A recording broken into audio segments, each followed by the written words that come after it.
disturbance at Acer Plaza? 10-4 dispatcher. Verify address. It's Acer Plaza. Repeat, Acer Plaza.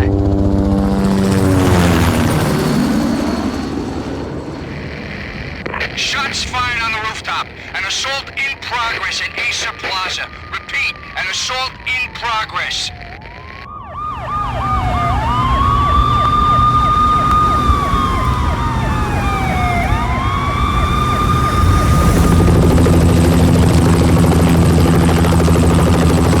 It's a war zone down here.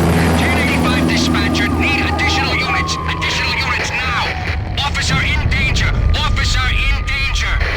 10-5, please repeat. 10-5, all units, emergency. Officer in danger, Acer Plaza. Repeat, Acer Plaza, all units. They were all dead. The final gunshot was an exclamation mark to everything that had led to this point. I released my finger from the trigger, and then it was over. To make any kind of sense of it, I need to go back 3 years. Back to the night the pain started.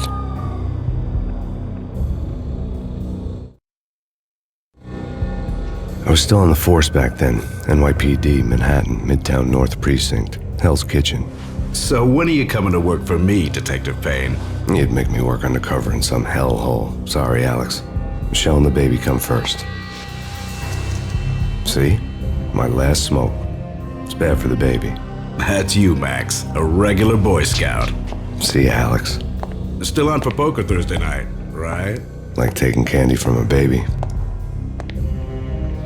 Life was good. The sun setting on a sweet summer's day, the smell of freshly mowed lawns, the sounds of children playing, a house across the river on the Jersey side, a beautiful wife and a baby girl. The American dream come true. Honey, I'm home. But dreams have a nasty habit of going bad when you're not looking. The sun went down with practiced bravado. Twilight crawled across the sky, laden with foreboding.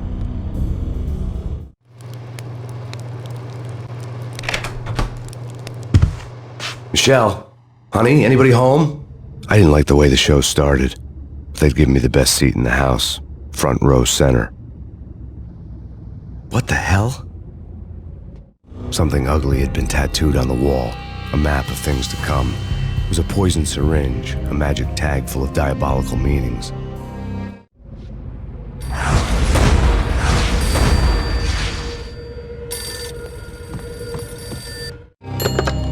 Listen, someone's broken into my house. Call 911. Is this the Payne residence? Yes, someone's broken into my house. They're still here. You have to... Good. I'm afraid I cannot help you. Who is this? Hello?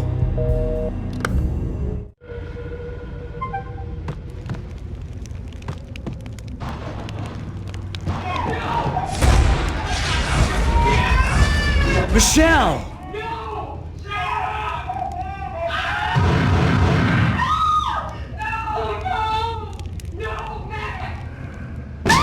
Michelle! Please! Freeze! NYPD, drop it! Coming! You're gonna die!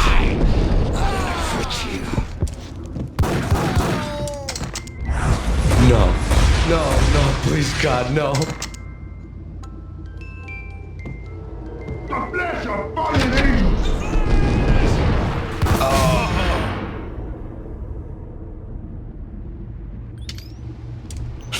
No, God, no, please, Michelle. Oh, baby.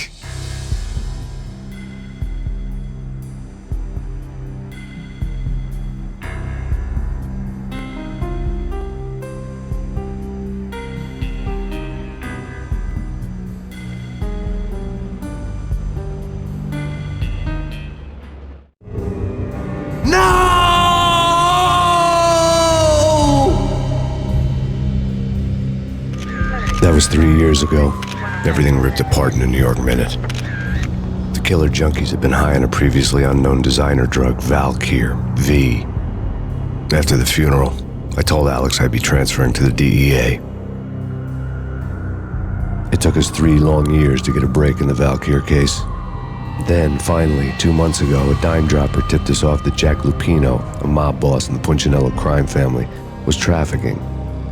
I went undercover, infiltrated the worst mafia family in New York. I came in from the cold and the dark. Outside the city was a cruel monster. I've been slowly working my way from the small time to the big fish, trying to get to the source of the drug. Alex and BB were my only contacts in the DEA, the only ones in this decrepit city who knew I was down here.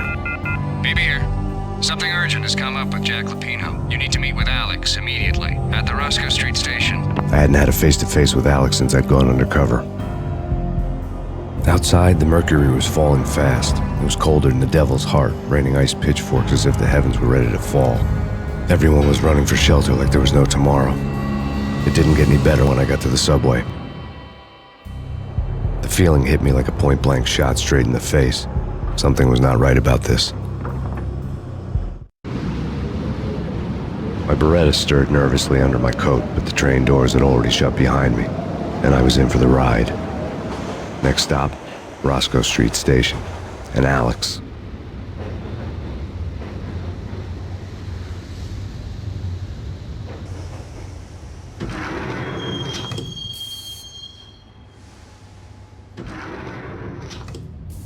The station was drenched in gloom. Alex was a ghost, nowhere to be seen.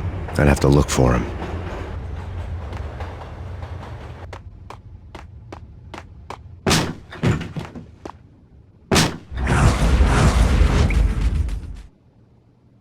Death was in the air at Roscoe Street. I'd have to find Alex fast.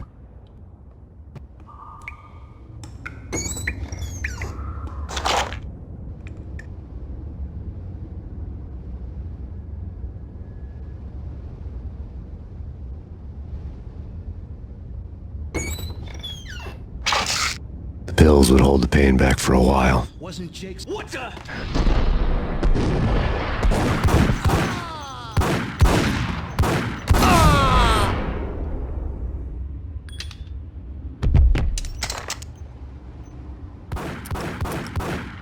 Yeah. Hey.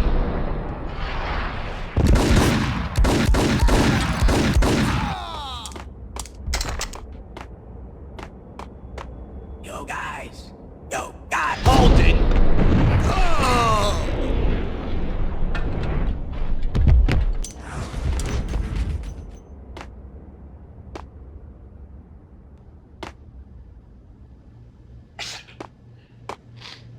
Hey, yeah.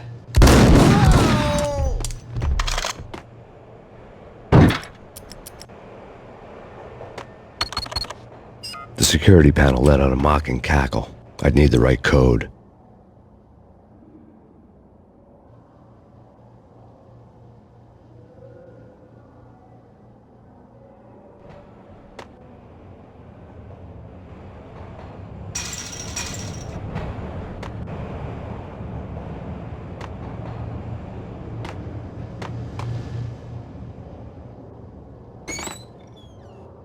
That's bad. That's bad. Hey, yeah.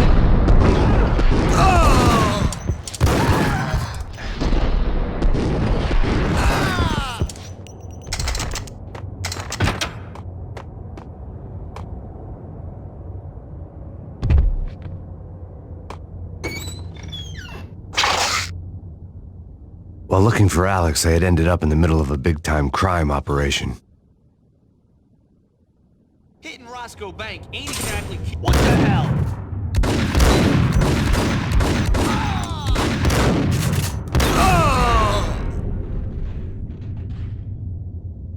The gate was locked. I would have to find another way to get to the tunnel.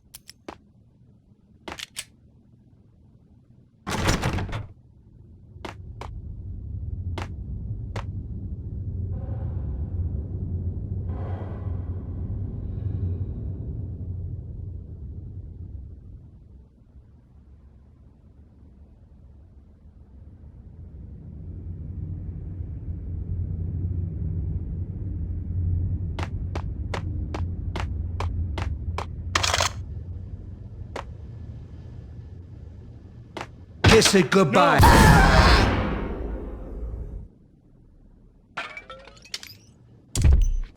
You saved me, man. What's going on here? A massacre. These armed thugs just appeared from nowhere. We need to get help. I can make the call from the control room 1 floor up. Can you take me there? Sure, sounds good. Follow me.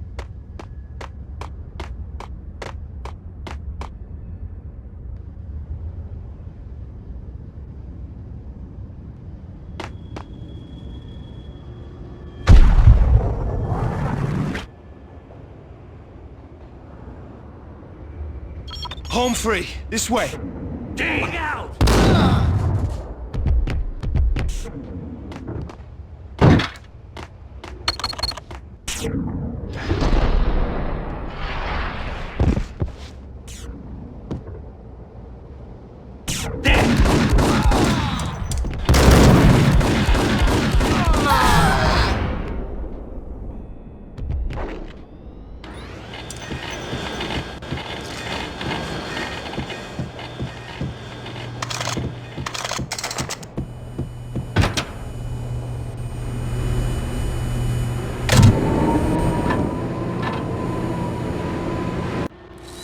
The train lit up like a Christmas tree.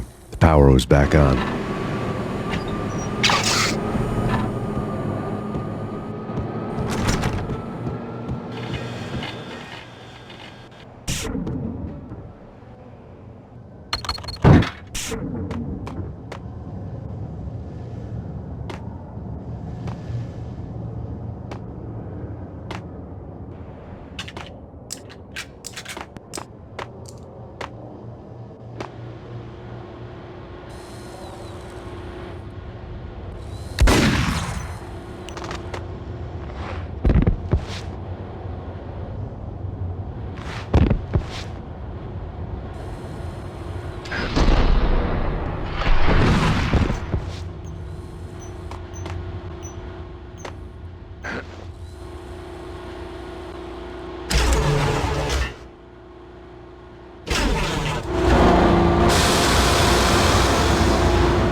So much for being subtle.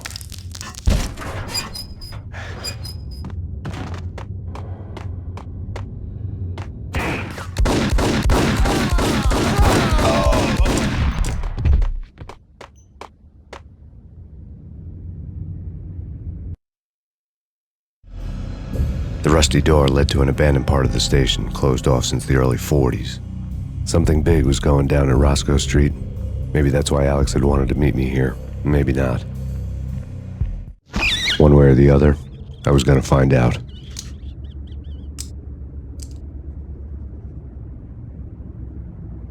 No way. What the?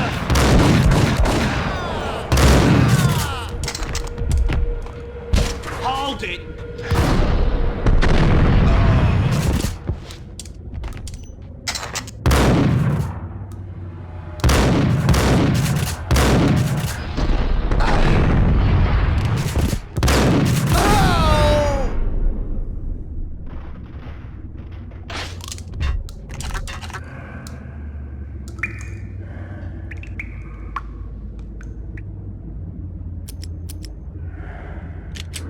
Now that's spooky. Jacopino, yeah, spooky.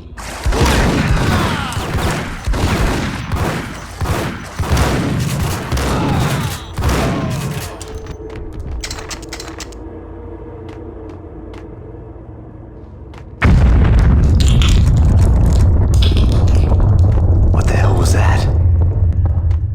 Hold on here. Give me the detonator. What are you talking about? The Whack the sucker!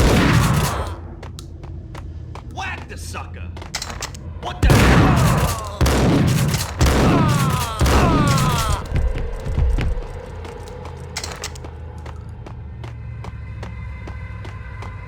The door had been welded shut ages ago and the bomb was missing a detonator. Okay, fellas. The police are on their way. New York's... There!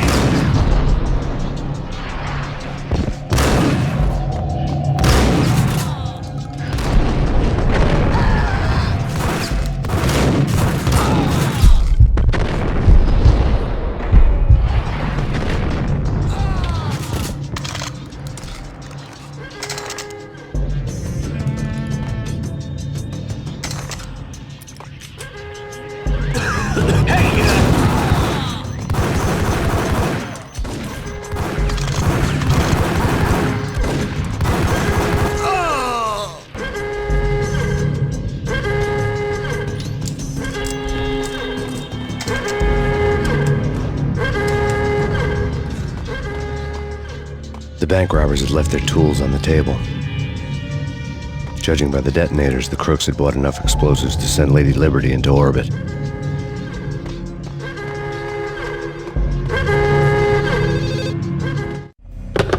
We come to you now live from the crime scene.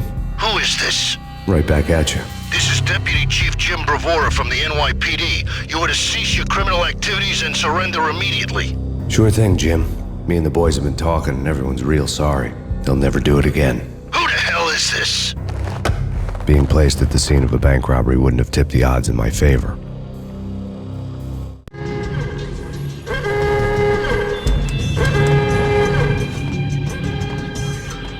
The bank robber's score lay on the table. The bank robbers have been after Acer Corporation bonds. The Acer success story had recently been on every channel and on the cover of every magazine.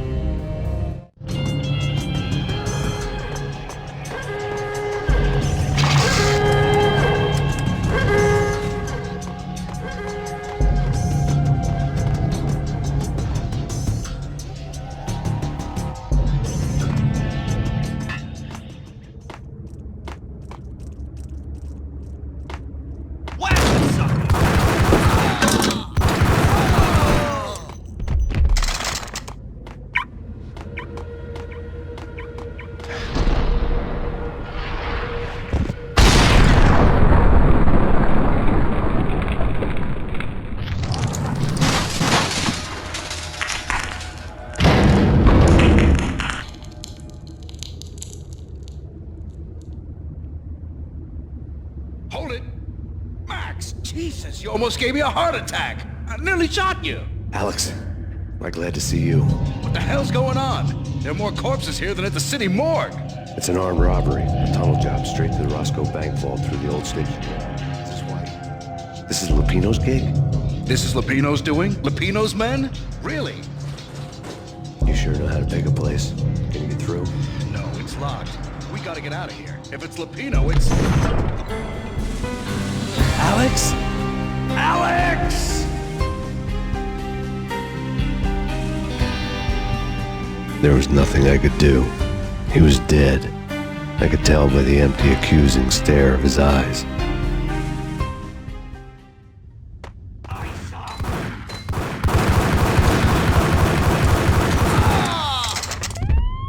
Let's get the hell out of here!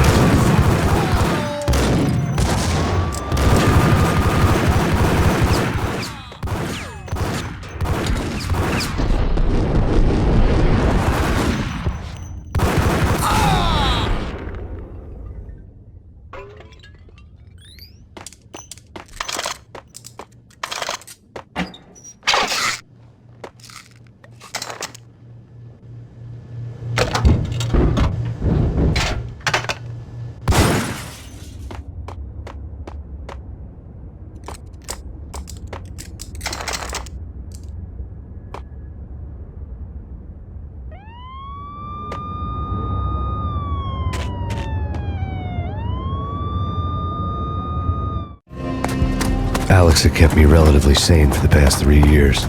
Now I didn't know how I felt. Somehow he had stumbled upon something big and ended up stepping on Jack Lupino's toes. Lupino ran his racket of sex, drugs, and contract killings from a sleazy hotel in a slum block of tenements. The NYPD was closing in. I could hear the sirens. Their wail was a crescendo. Lupino thought he could get us by taking Alex out and leaving me to take the fall for it. All he had gotten was my attention. I went for the hotel first. It was a sad old thing with flickering lamps and faded colors, cheap mobster punks and tired-eyed prostitutes. I walked straight in, playing it Bogart, like I'd done 100 times before. The place was run by a couple of murdering mobsters with shark smiles. The Finito brothers. Ladies and gentlemen, it's the pain in the butt. Pain to the max. You're killing me. Did you make that up yourselves, or you get some wino downstairs to come up with it?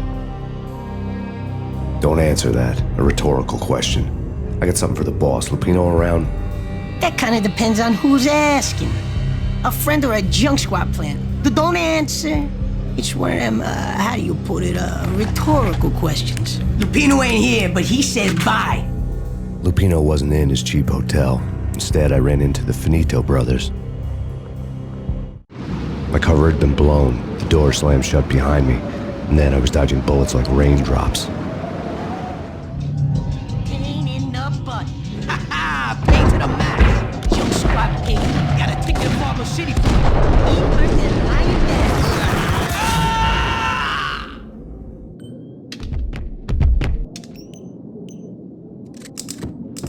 A letter on the desk caught my eye.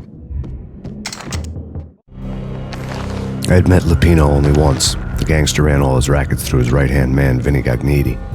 Gognitti was a high-strung whiner on the verge of breaking apart, like an overamped Energizer bunny. He had the brains to run the business, but he lacked the balls, always falling short, taking his frustration out on underage addicts and call girls. The V deal goes down at your hotel. Jack's exact words, quote, "Vinny, you're in charge of this one," unquote. Rico Muerte's coming to see it through. Anything goes wrong and everybody's gonna get dead, goes double for you. Treat this guy real good. Anything he wants, you give him. Don't screw this up or you're finito, finitos. A V deal meant added security, locked doors, and lots of nervous thugs with itchy trigger fingers. I'd seen nothing coming in, but that didn't mean it hadn't been there. Rico Muerte was a regular Kaiser Soze, a spook story told to keep the apes in line. 313. The Finitos had scribbled Muerte's room number on the note's margin. Bosses! Everything all right? Bosses! Joey, Vigilio, you're right in there? They're not answering. Call the others. Tell them to come quick. Okay, but we can't wait for them. We gotta go in now. Bosses, we're coming in. It's Payne!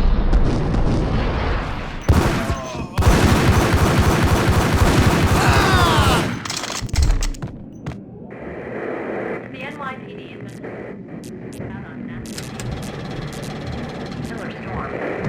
Chief Jim Rivera.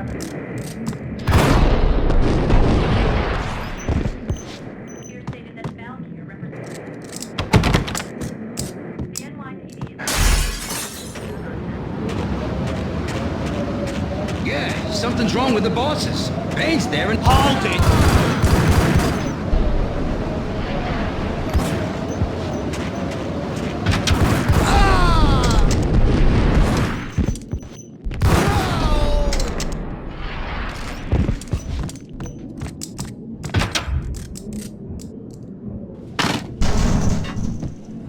Hey,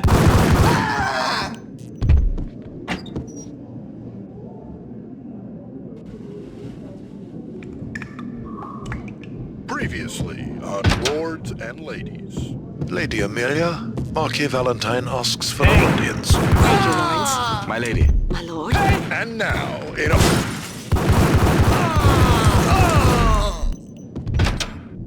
V-head junkies could go off without a warning. I had to be careful.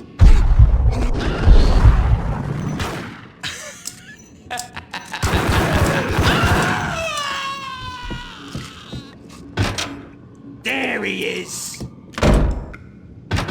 Nice up.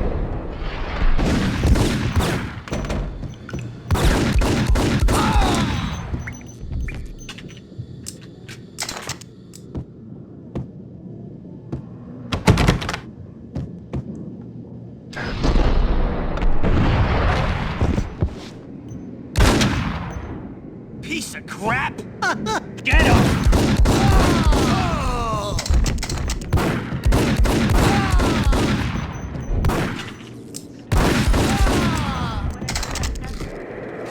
Here stated that Valkyrie represents... Tonight, the city's fight against the nightmare drug Valkyrie took a turn for the worse as DEA Special Agent Alex Balder was found brutally slain at the Roscoe Street subway station. A suspect was seen leaving the site only moments after the shots had been fired, and the NYPD is currently in pursuit of Max Payne, a repeated felon believed to be armed and extremely dangerous. And now the weather. The worst winter storm in recorded history continues to pound the city.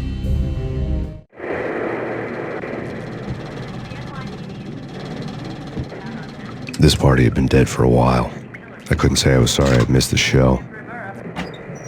Take whatever steps necessary. Here stated that Valkyrie represents... The NYPD has been out on killer storm.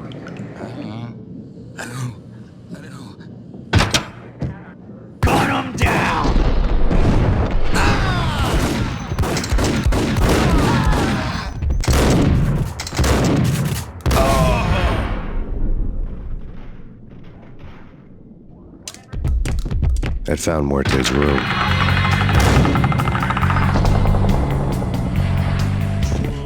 True. You said it. Muerte had received a letter.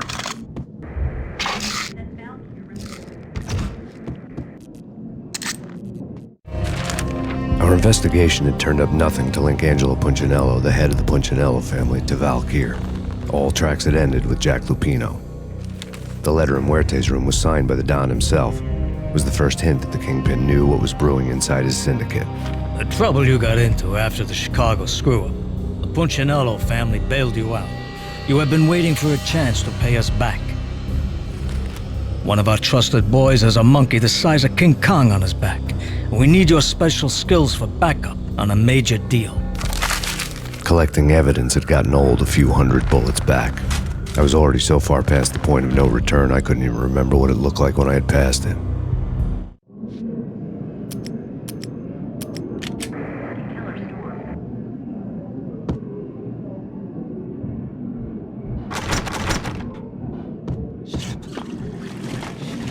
Hold it!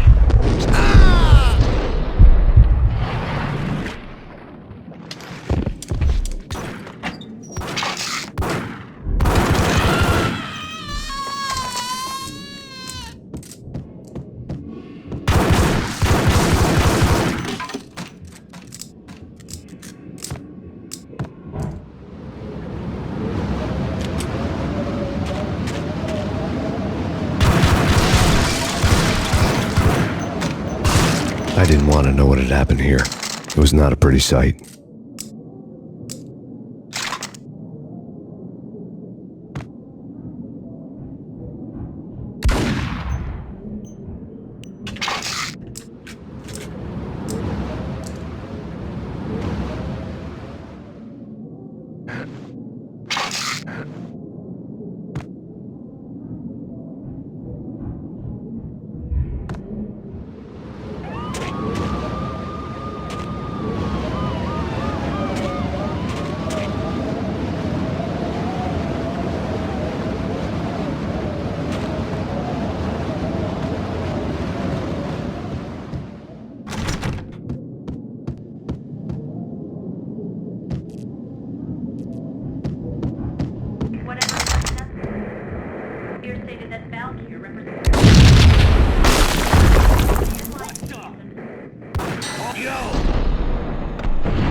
The hooker had left her diary on the table. The diary belonged to a hooker named Candy Dawn. The read would have made a vice cop blush. Had talks with the mystery hag over the phone again. Sent her the latest One-Eyed Alfred tape. As long as the hag keeps paying for the tapes, the old man could come every day for all I care. She had a nice sideline, making secret X-rated flicks of her clients and selling them to the highest bidder. It would get her killed if her V-fix for the day didn't do it first.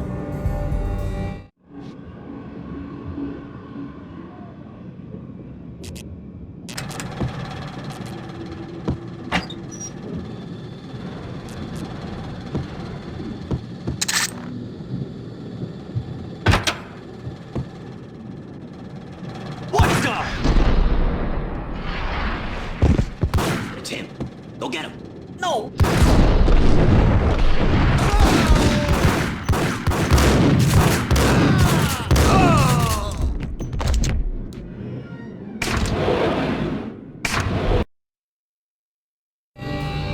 The old service elevator rumbled down to the bowels of Jack Lupino's hotel.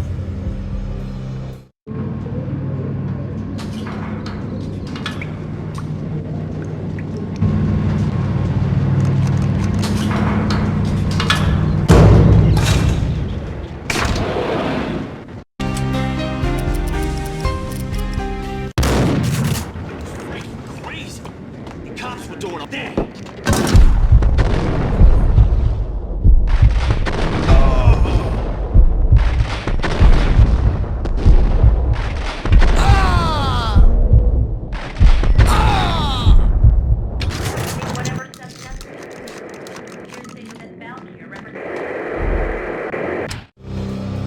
A winter storm warning is in effect in the whole tri-state area, as both freezing rain and heavy snowfall continue. Many roadways are already closed, and people are advised to stay indoors.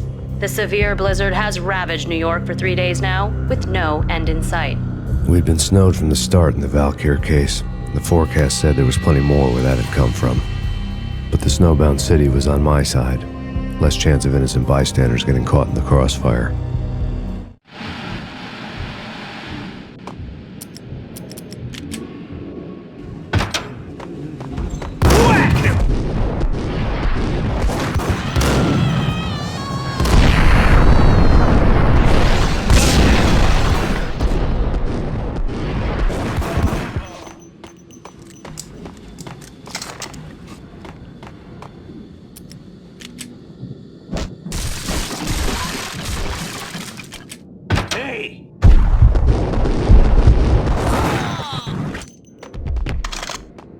Exhibit number 1, a newspaper.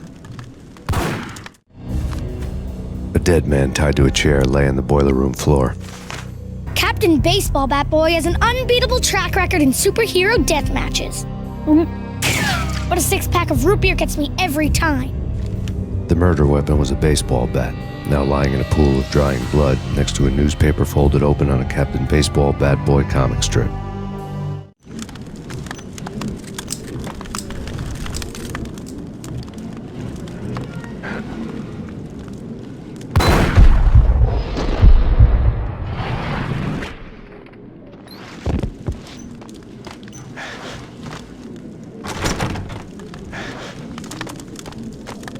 Take vampire movies. Why are they always set in LA or Mexico? They can't even get a tan. If I was a bloodsucker, I'd move to the North Pole. God, I'm down!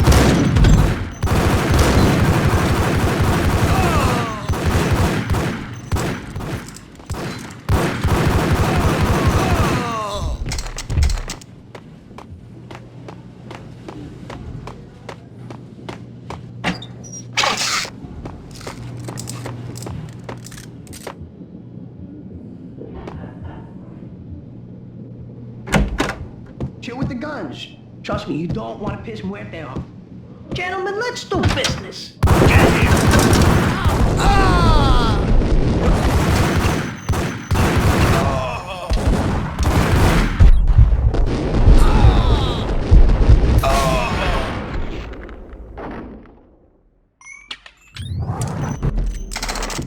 A lifetime ago, this would have gone down as a narcotics arrest.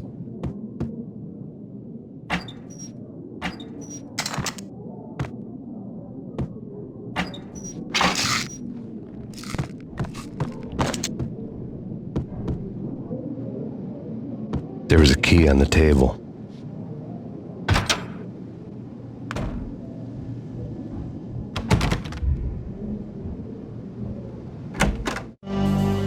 Two mad dog killers, ready to murder each other. They step into the next room, and I'm thinking, now they're gonna do it. But no. They sit down in front of a TV and solve their differences with the Kung Fu fighting video game. I tell you, Candy, I was so depressed, I strangled them both with the video game cables. Oh, Rico, you're so bad. I am, ain't I? Rico Muerte, big-time hustler. Who the hell? It's that cop. Muerte went for his gun. Do something.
The antique switchboard was still in use. There was an old telephone switchboard in the back room of the reception area, the kind that made phone tapping child's play. It wasn't hard to picture a fat pimp sweating with headphones on, listening to his hookers talk dirty and fake orgasms over a web of party lines, the blood veins of New York. Right now, there was a different set of moans and groans going on. Boss, Gognitti, this is Max Payne. He came, started capping us. He killed him.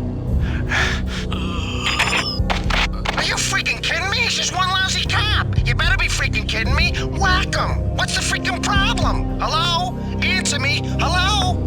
The word was out. A deadly virus released into the city's corrupt circulatory system. Something wicked this way comes. Max Payne at large.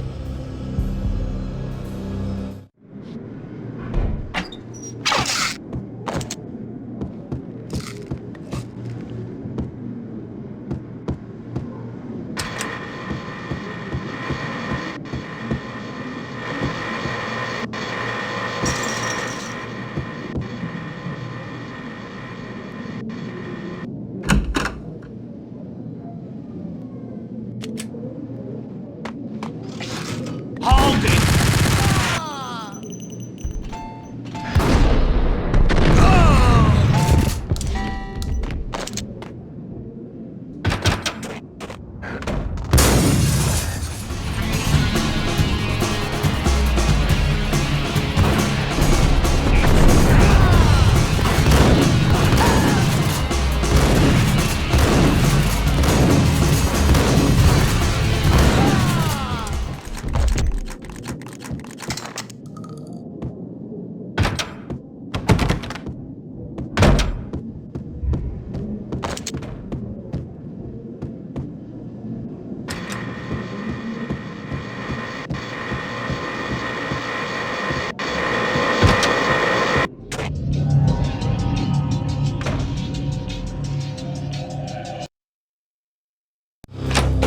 Turn around, walk away, blow town. That would have been the smart thing to do. Guess I wasn't that smart.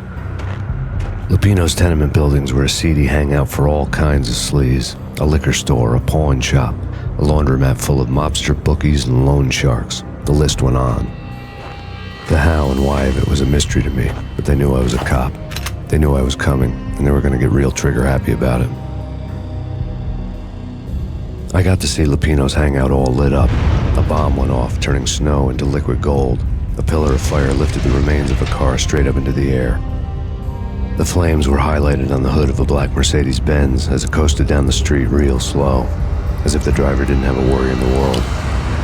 I got a good look at the man riding shotgun. It was Vladimir, the head of the local Russian mob, the fly in Don Punchinello's soup. The ringing in my ears was the sound of a mob war being waged.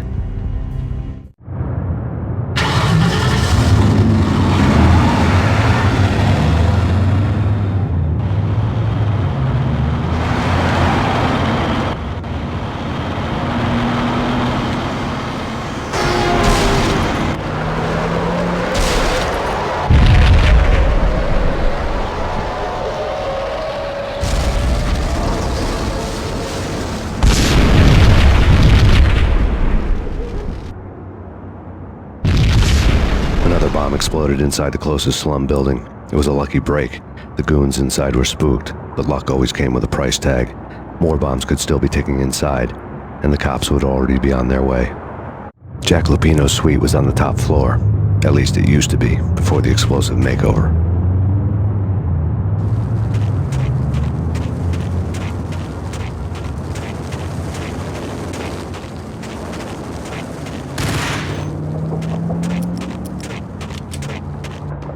The headlines were a depressing read. The headlines were screaming bloody murder. The storm was a screaming duet with the approaching prowl car sirens. It was all a scream when you were down for the count and wanted for murder.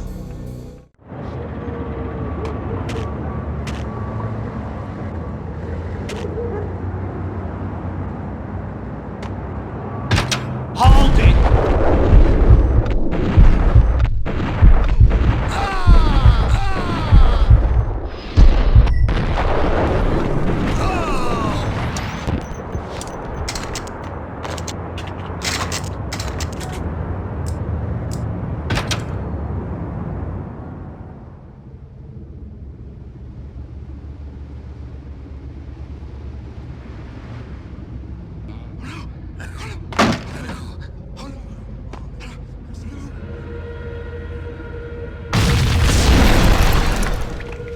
whole building was rigged with explosives.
A beaten-up phone in the entrance hall was ringing.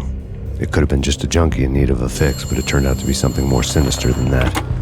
Am I speaking to Mr. Payne? Who wants to know? My name is Alfred Woden. You must hurry. The police are on their way. Tell me something I don't know. They know you're there. How? And what's it to you? I will contact you again. The cops arrived, sirens singing in the off-key harmony of a manic-depressive choir. I had a few minutes while the SWAT team would go through their usual routine. By the time they busted in, I needed to be long gone. Max Payne, this is Deputy Chief Jim Bravura from the NYPD. Drop your weapons and come out with your hands above your head.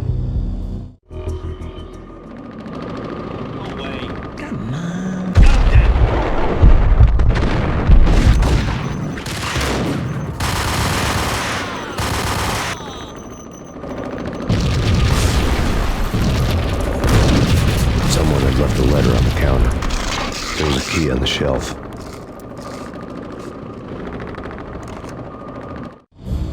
Suddenly it all made sense. The bombs, the Russian mob boss making an appearance in person. Gognitti was his usual self, all talk and no walk. After our hit, the Russian has only a couple of guns left and they can be bought. There's no freaking way he has the guts to try anything after that. As it turned out, the Russian had plenty of guts. One thing he could count on, you push a man too far and sooner or later he'd start pushing back. Max Payne, this is your final warning. NYPD!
The bombs had destroyed all the stairs up to Lupino's office.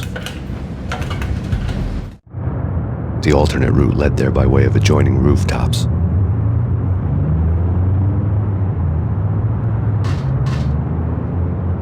It's never been this cold.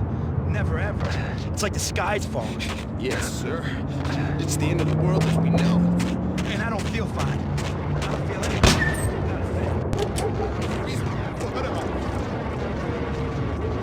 To get to the roof, I'd need to get to the elevator through the locked door up ahead.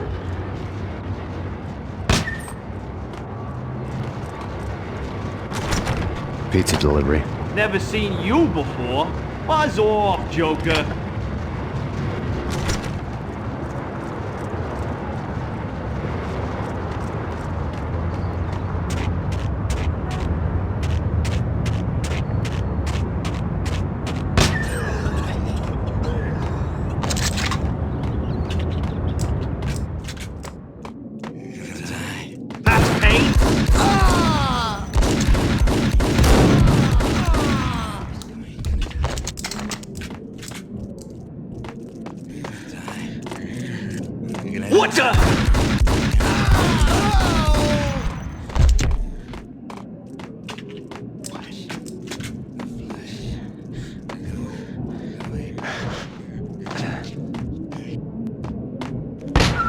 No, don't shoot. You know the clowns at the laundry? Me? No. You're no good to me then. What? No, the laundry, yeah. I know him, yeah. Get me in there. Okay.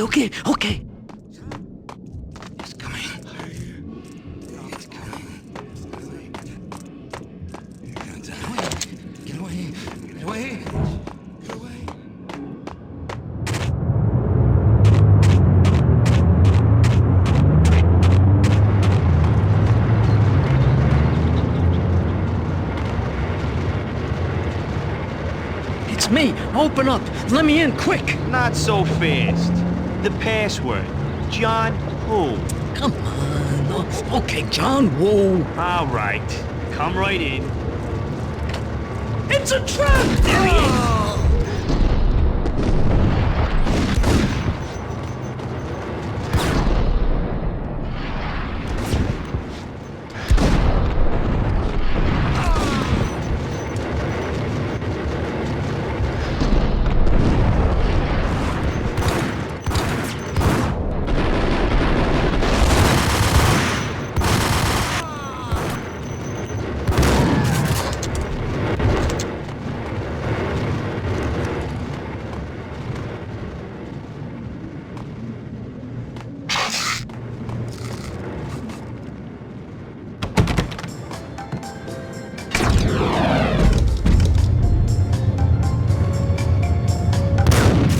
Thank you.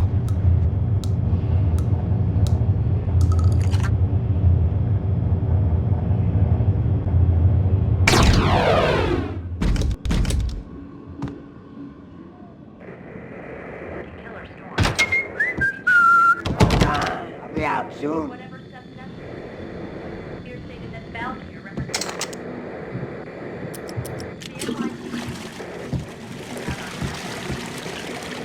Yo!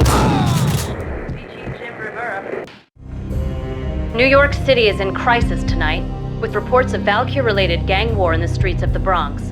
Apparently, Max Payne, wanted for questioning in connection with the slaying of a DEA special agent earlier tonight, is waging a one-man war against his former partners in crime.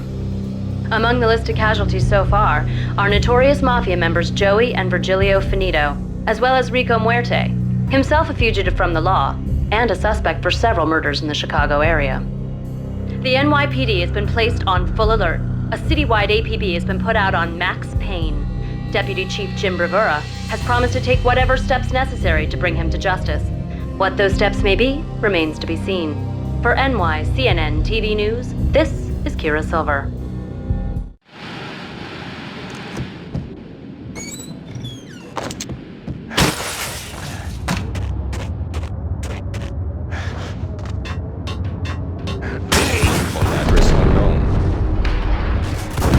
I don't want to go there. It's the last place I want to go.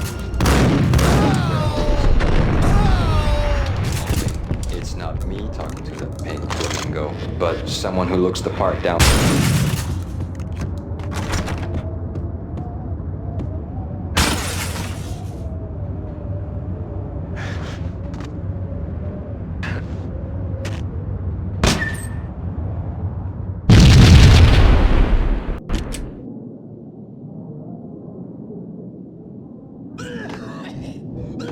Red, blue, or green? It's always red or blue.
You're doing nothing! What are you doing? This is war! Freaking war!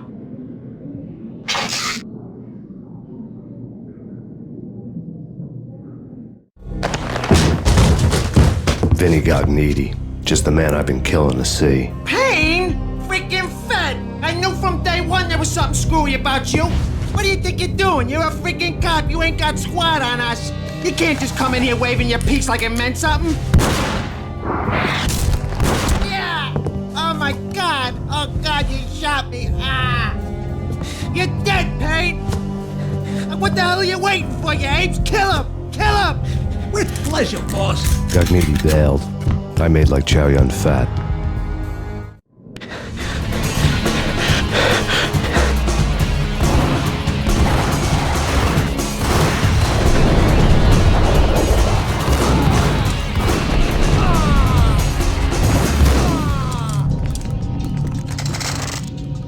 A crumpled letter lay on Gognitti's desk. The letter was addressed to Don Punchinello, but Vinny had never had the nerve to finish it. Jack's gone voodoo. Just the other night, he shot Dino because he wanted to see what his brains looked like splattered on the wall. He's a freaking mad dog. We're running out of men and business fast. Gognitti had been living in mortal fear of his boss. Jack Lupino was a psycho.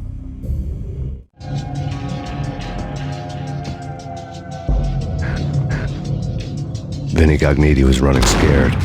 He could run, but with a bullet in his stomach like a broken bottle of Tabasco, he was quickly running out of time. He knew where his boss was, and I wanted to square things up with Jack Lupino. Gognitti would be moving fast. I don't know about angels, but it's fear that gives men wings.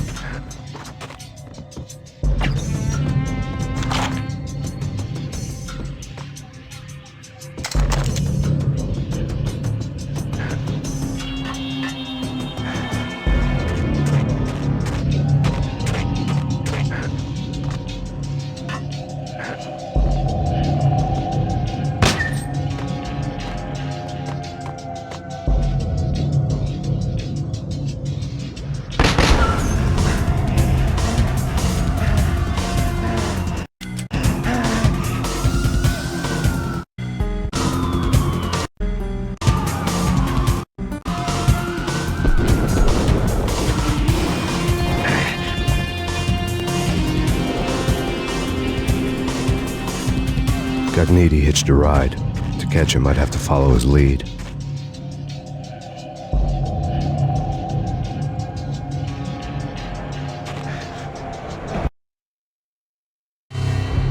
This was my second train ride of the night. The way it started didn't promise anything better than the last one. Freezing wind tearing at my face like sandpaper and razors, ice hard and slick under my hands and feet. And somewhere in the background, the wail of sirens, the city howling after me. New York sped by in fast forward. Dark rooftop water towers and a dead forest of antennas and chimneys, all a blur. When the train he was riding slowed down, Gognitti made his move.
It's Payne! He's coming down the stairs! Shoot the bastard! Okay, boss, you got it. No problem. Hey! What the?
Max Payne has nowhere left to go. We are very close to capturing him. You'll get a full statement then. Right now, I've got better things to do, ma'am. That was Deputy Chief Jim Rivera from the NYPD with no further comment at this time.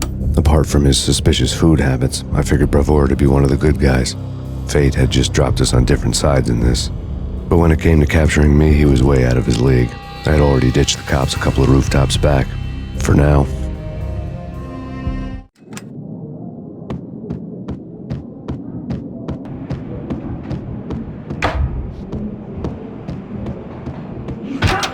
I can hear him. Ready? Keep your gun pointing at the door. Okay. This is it. Gun him down.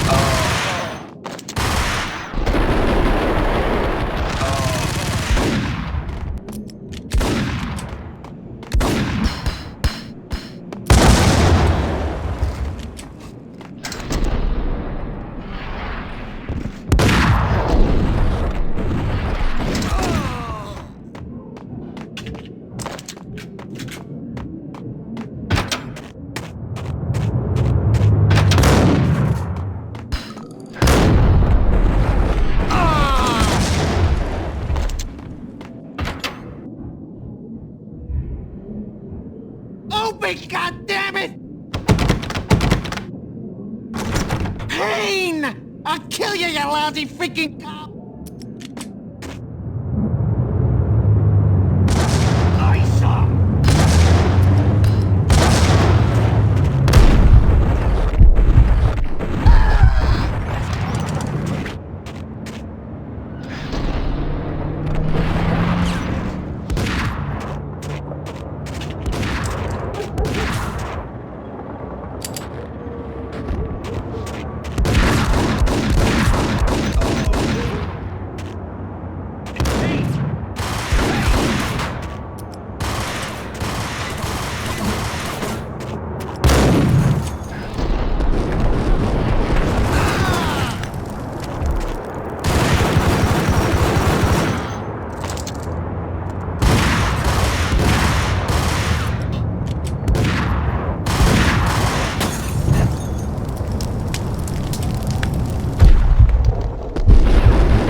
Gognitti ran out of steam in a dead-end alley with steam boiling out of the sewer grates like all the fires of hell were burning high beneath us. It was shakedown time. Where's Lupino? Screw you! Bad start, Vinny. Ah! Police brutality! I rate pretty high on that. You can't just hurt me in cold blood! Just keep telling yourself that. Listen good, Candyman. I'm not gonna be anybody's fall guy. I want to know where your boss is hiding. There was no glory in this. I hadn't asked for this crap. Trouble had come to me in big dark swarms. The good and the just were like gold dust in the city. I had no illusions. I was not one of them. I was no hero. Just me and the gun and the crook. My options had decreased to a singular course. I'll tell you, just don't hurt me no more. Lupino's at Ragnarok, the nightclub. Book me, take me home into the freaking jail, just don't hurt me. Your rights will be read at your funeral.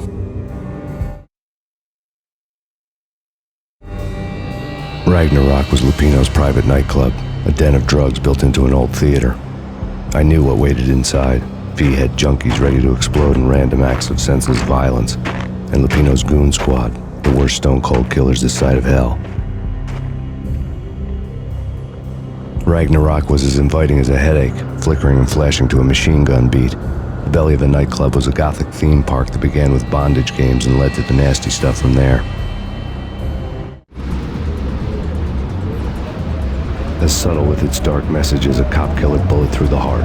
Like father, like son, just like Jack Lupino.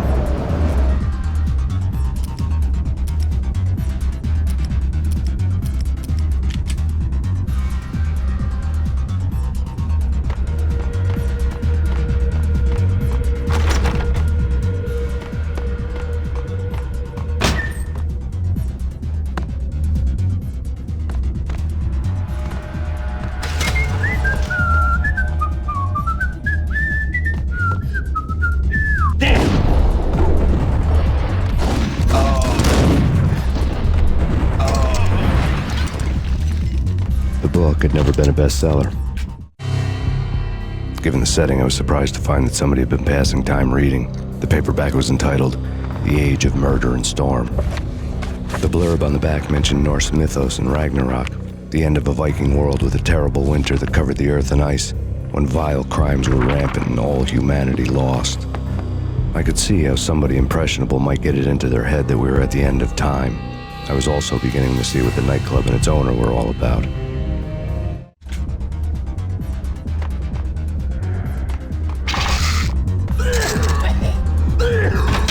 There he is!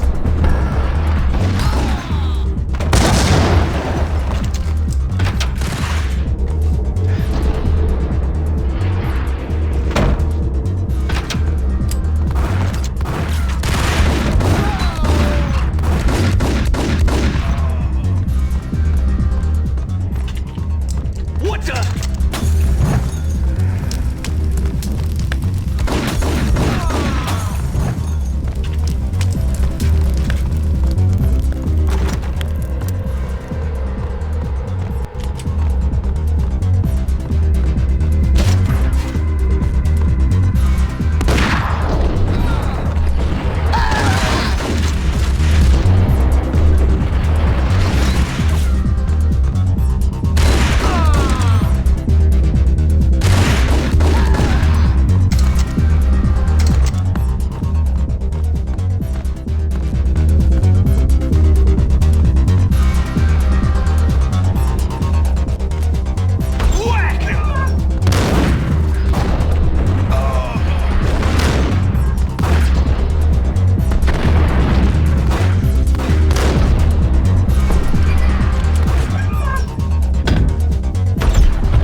Books on the occult had been piled on the table. The room was stacked with light reading, such as Necronomicon, Witchcraft, and Paradise Lost. Old exotic titles like Malleus Maleficarum and De Umbrarum Reini Novum Portus. Books with pentagrams on their covers, all dealing with the occult and the infernal, lying between stacks of horror videos and a couple of Ouija boards. The only thing I could take seriously was the thought of Lupino taking it seriously. He had been spending a lot of time getting intimate with the guy downstairs.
backstage area led to Lupino's inner sanctum.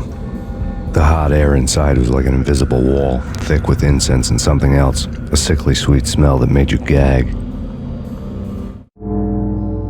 This was the rotten core of the Big Apple. Lupino lurked somewhere ahead, like a spider at the center of his web, waiting. The vapors in the air started to make my head swim. Torn pieces of a letter lay scattered on the sofa.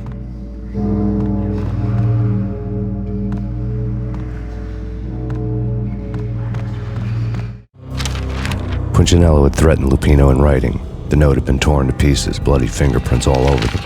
Don't want you to think that one of my boys is not playing with a full deck. Shape up, Jack. We are running a business here. I'd hate to send the trio to strong-arm you. The trio were the Don's notorious henchmen. It was obvious that Lupino hadn't been intimidated by the threat.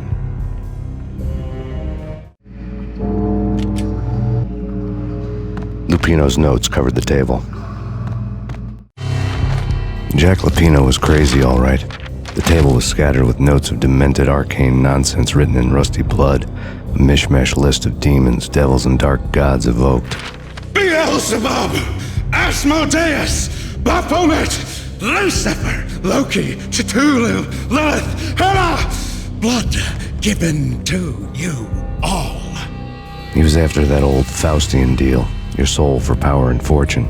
Just sign on the dotted line with your blood. Lupino's notebook lay on the pedestal. Jack Lupino was crazy, all right. Mythic wolves, let loose to devour the sun and the moon. Lupino is the wolf. I'm Mr. Beast, the big bad Fenris wolf. I'm the end of the world man, wearing the flesh of fallen angels. After Y2K, the end of the world had become a cliche. But who was I to talk? A brooding underdog avenger alone against an empire of evil, out to right a grave injustice. Everything was subjective. There were only personal apocalypses. Nothing is a cliche when it's happening to you. The flesh of fallen angels, come to me all. Astaroth, Beelzebub, Asmodeus, Baphomet, Lucifer, Loki, Satan, Cthulhu, Lilith, Hela, blood to you all. Secret, living unhoused reality. I've seen it, the corruption of flesh. Oh! I'm the wolf, yeah! I am the wolf! It's close. It's coming. You have come. A witness to the end of time. It's now! I will rise to her side! I don't need the words! I'm beyond the words!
had known there'd have to be a catch in it somewhere, and this one was the Empire State Building of catches.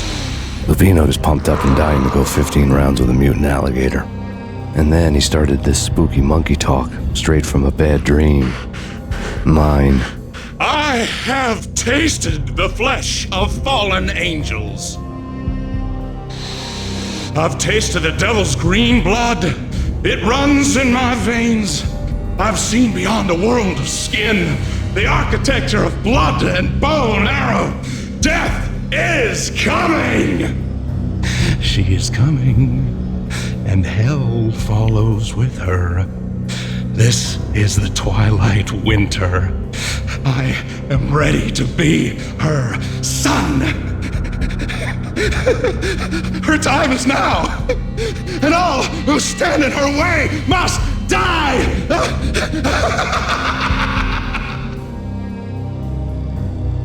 Die! You'll die! You'll die! Now! All die! Oh! The wolf!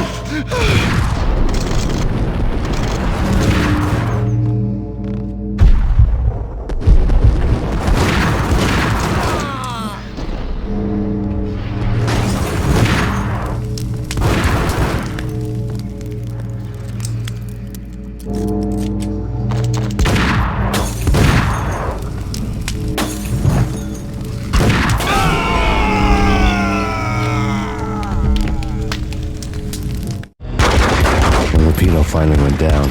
I wanted to make real sure he'd stay that way.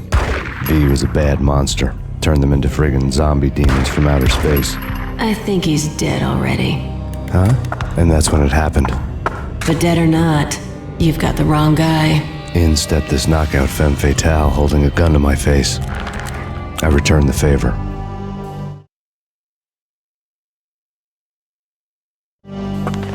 Lisa Punchinello. Lisa Punchinello was the Don's wife. Mona Sachs. Lisa's evil twin. Your safety's off, evil twin. You might hurt someone with that gun of yours. Lisa's the damsel in distress. I'm the professional. I'd blow you away without batting an eye. Sure, and you can check out my credentials splattered all over this joint. Jack couldn't have framed you. Not the state he was in. We're after the same slime bag. Angelo Punchinello's the one who murdered your friend and framed you with it. You know this for a fact. I've got my sources. I don't have a clue these days. I just shoot them as they come. Who put a contract on the Archfiend? This one's mine. I hate the guts of that sadistic wife-beater. Why not pool our bullets for this one? I thought you'd never ask. My finger was starting to twitch. How do you like your whiskey? I'm easy, as long as you don't try to slip me a Mickey. You're a real angel, Max. It was good stuff. Tasted sweet as honey going down. Nothing personal. Can't risk you going berserk and getting Lisa killed.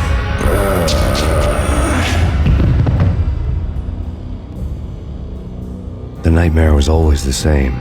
Violent shapes moving in darkness, old and ugly. The killer's mad laughter was a riddle filled with wicked innuendo.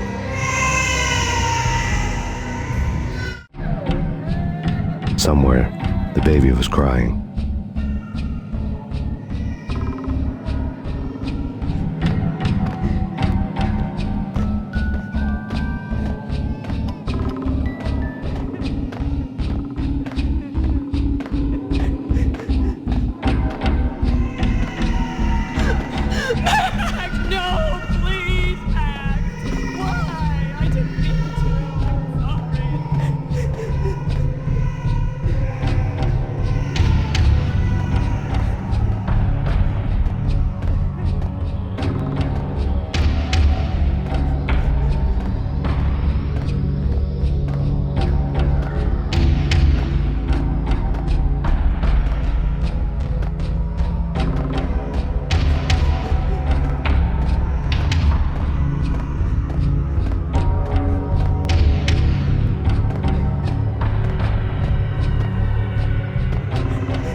should have known it when we found you snoring next to Lupino's corpse.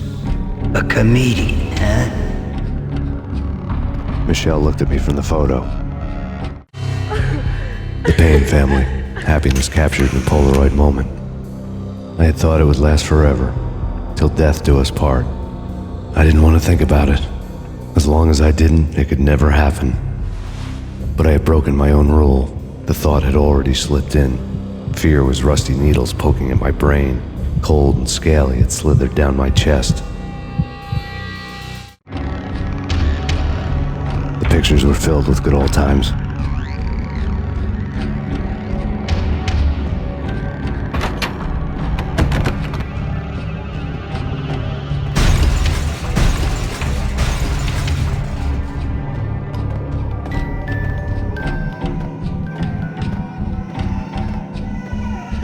I really love to watch cartoons. Captain Baseball Bat Boy's my favorite.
No, please God, no.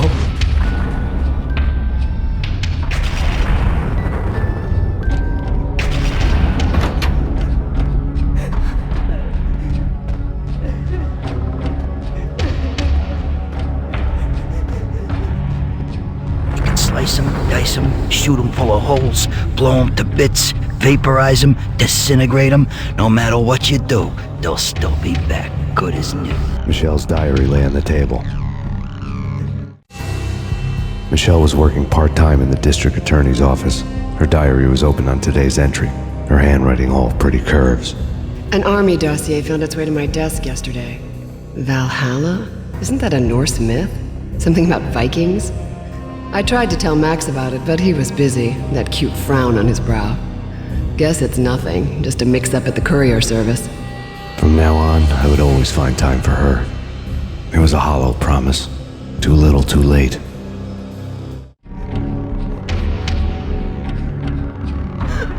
Max, no, please, Max. Why? I didn't mean to. I'm sorry.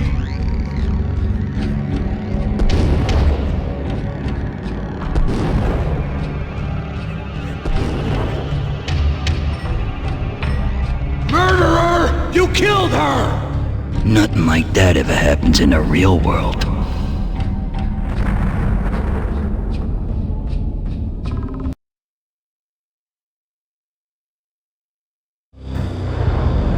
I woke up in a bad dream. My head felt 2 sizes too small for my brain. Max Payne. I envy your name.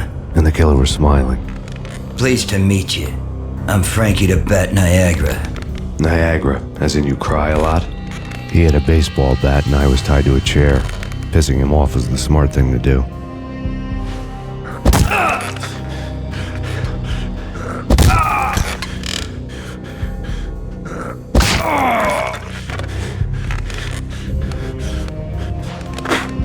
Nothing wrong with a little laugh now and then. Take me, for example.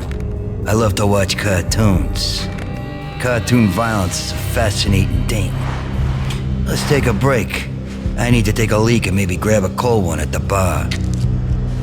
Don't worry. I'll be back to finish this off. And then, it's checkout time. You play, you pay, you bastard. He swaggered out, and the door clanged shut behind him, locks clicking into place. Everyone makes mistakes.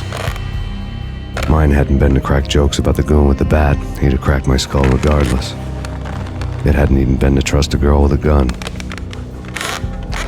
I had blindly gone after the first bad guy on my hit list when I should have been aiming further up the ladder, at the head of the Punchinello family. I couldn't bring myself to be pissed at Mona. Guess I had a soft spot for her pretty face.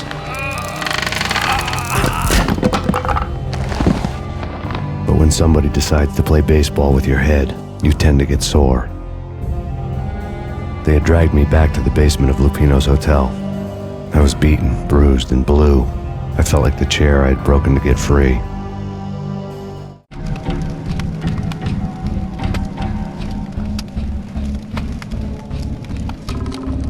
All I had was Niagara's bat, sticky with my own blood.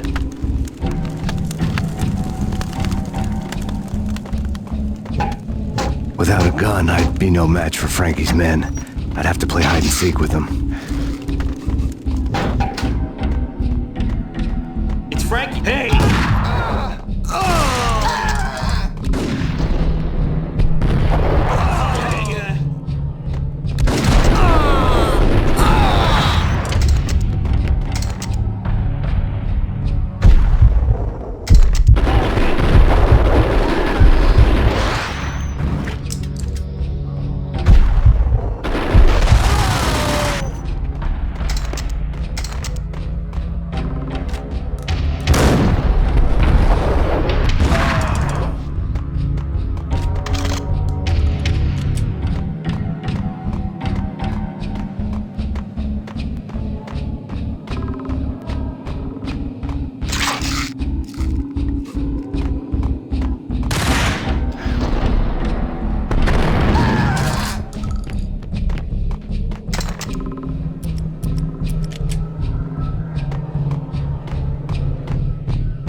Another newspaper caption for a murder scene.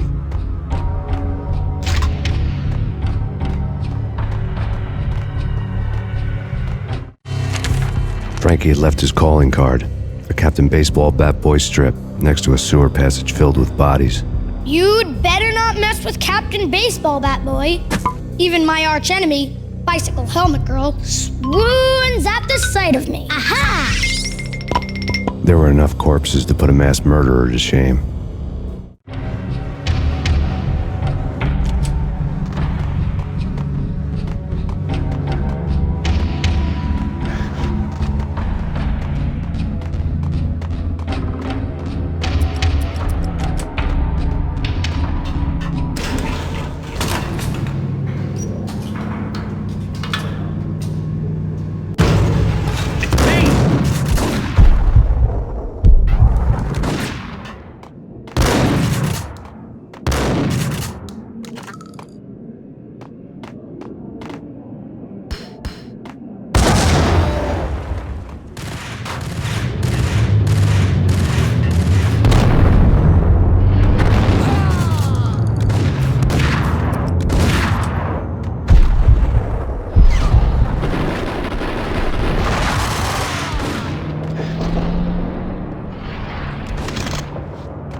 Things were fast going from bad to worse.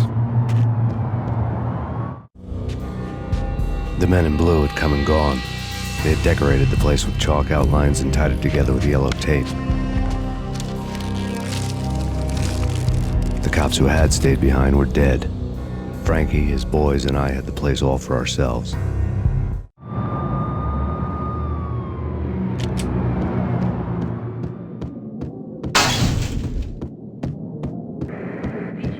Just forget about it. Just forget about it. Hey, just forget about it. That crazy witch, you should have heard her. She was a real scream when the boys caught her trying to cap the Don. Oh, that's friggin' bad. To the trio? That's even worse than what Frankie's doing to that poor bastard downstairs. She's gonna take a long time to die. The mobster muscle on the phone was talking about Mona. Punchinello's trio were nothing but bad news.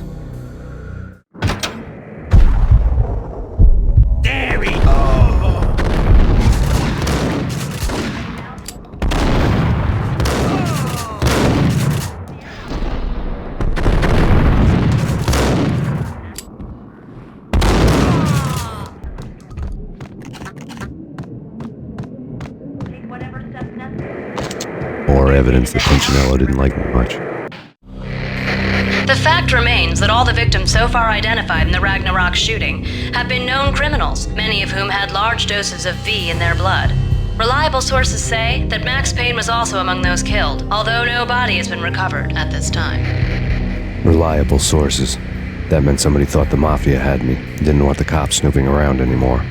The body would be delivered to them barely recognizable. Case closed. Don Punchinello had the power to be that reliable source, which was no news, but his news was old news. Framing me hadn't been enough. Don Punchinello had put a hit on me.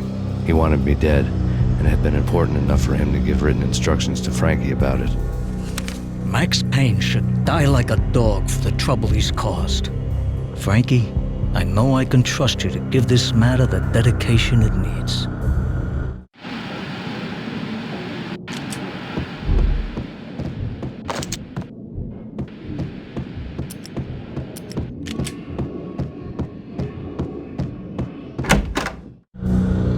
The hotel bar was fast developing quite a history. True to his words, Frankie was there, having a beer. Jesus Christ. How the hell did you get loose? Got bored waiting. Thought, what the hell, we could just as well finish this here.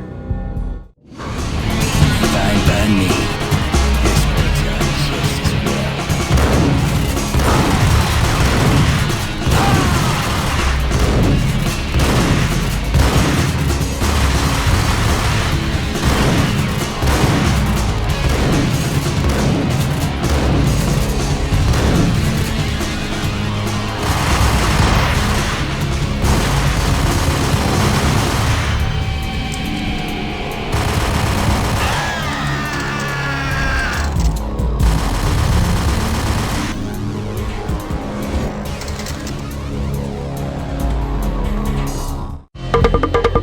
Thank you. You've been a lovely audience. Had enough? I don't play with girls anyway. Unfair! I spotted the tail as soon as I left the hotel. A big black Mercedes. I'd seen the car before. That time it had heralded impressive explosions. Vladimir was back. Bang! You're dead, Max Payne. I might have laughed if I remembered how. What's this supposed to be? Cops and robbers? Look, you want something with me? Get in line. Peace, man. Relax. You know you are a real news item. Armed and dangerous. I am going to make you an offer you can't refuse. I've always wanted to say that. It's a bum rap. I've been framed. That's a moot point. Whatever you did or did not do, I'm sure you had good reason for doing it. Want to hear me out? I'm listening.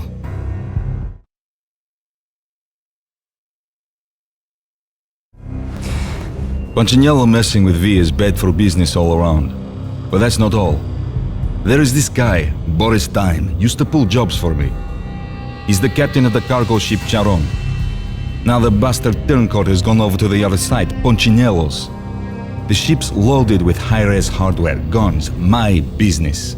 If Punchinello gets hold of that cargo, he's won and I have lost. And you'll have your work cut out for you. If you want to get to Punchinello, you will need heavy-duty persuaders. I am just the man to get them for you. Change the ship back under my flag, maybe pop 2 in the traitor Dime's head while you're at it. You'll get enough guns to start the apocalypse. You in or out? Let's get this show on the road. Vladimir was one of those old-time bad guys with honor and morals, which made him almost one of the good guys. None of us was a saint. The Brooklyn riverfront was a maze of rusty containers, sharp-boned cranes looming up from the snowstorm. On a night like this, you couldn't help but think of the dark army of dead men sleeping with the fishes, cement shoes in line. No Minotaur lurked in this labyrinth, but somewhere out there, on the clanking deck of his cargo freighter, the skipper of the Chiron was waiting, like the ferryman of the River Styx.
Hold it!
Get him!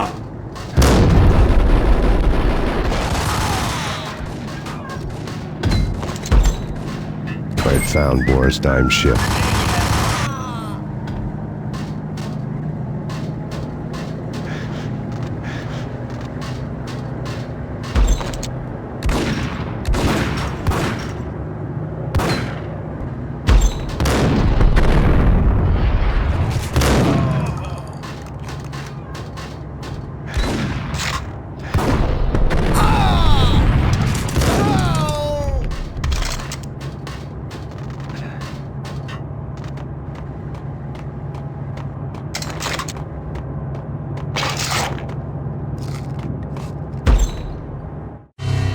Rust had crept over the sides of the cargo steamer a long time ago. Boris Dime would be on board. I'd have to smoke half of his crew to even get near the gangplank. Guns were probably being kept in the hold, buried amidst the rats and oily water.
Angie, tell me, how much did Dime cost you? I bet it was more than his name. Max Payne. Right the first time. You're dead, punk. You sure you're not confusing me with Boris here? But you are right, of course. Pretty soon we should get together and have a talk. You son of a... Pissing Punchinello off was a dangerous game, but when people get mad, they make mistakes. I should know.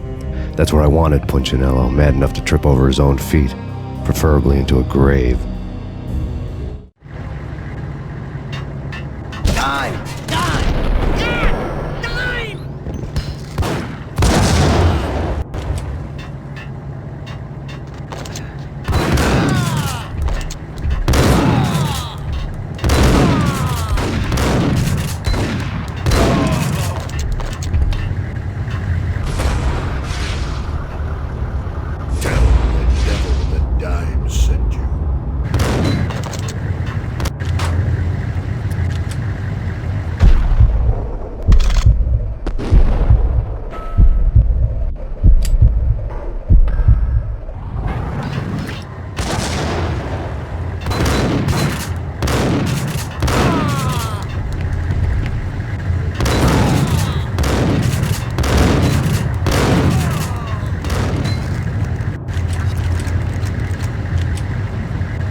Did you get everything you need? Check. I owe you. Anything you need. This is my solo. When I'm through, Punchinello won't be anybody's problem anymore. Clear as vodka. But anytime you get between a rock and a hard place, just whistle. This could be the beginning of a beautiful friendship. You really get a bang out of this big-time gangster act, don't you?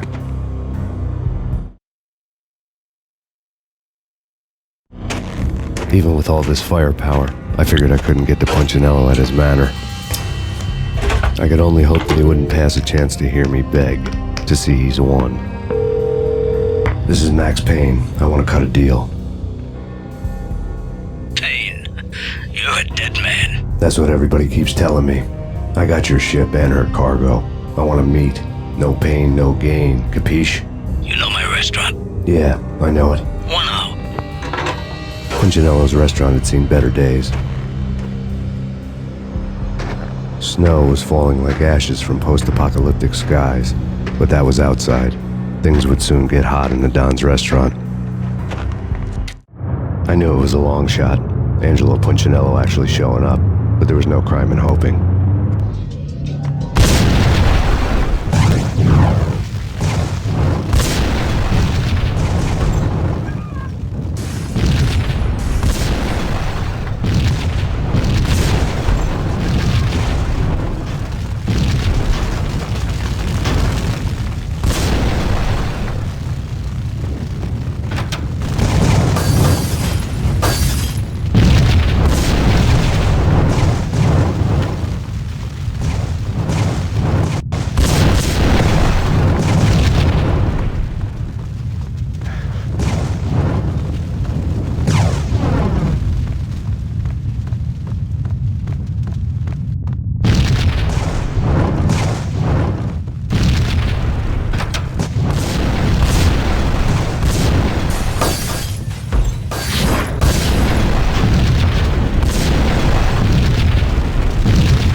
Burning to get me. The feeling was mutual. He was trying to put out my flames with gasoline.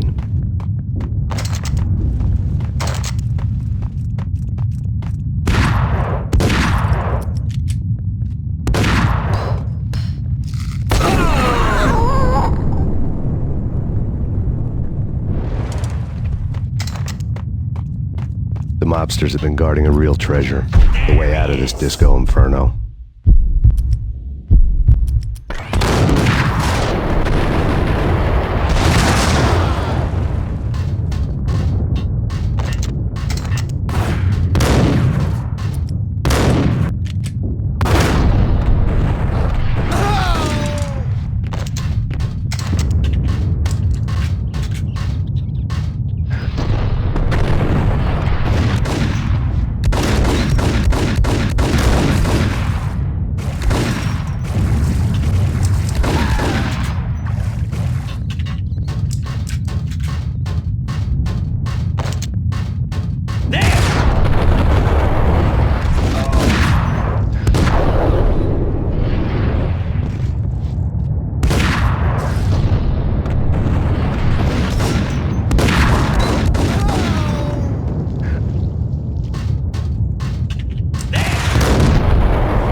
Vlad had seen my smoke signals. The Mercedes was revving to go, almost drowning out the banshee wail of the sirens. You coming?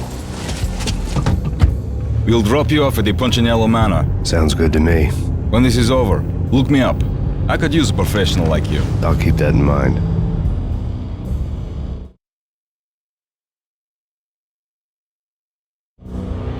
The night groaned with cold.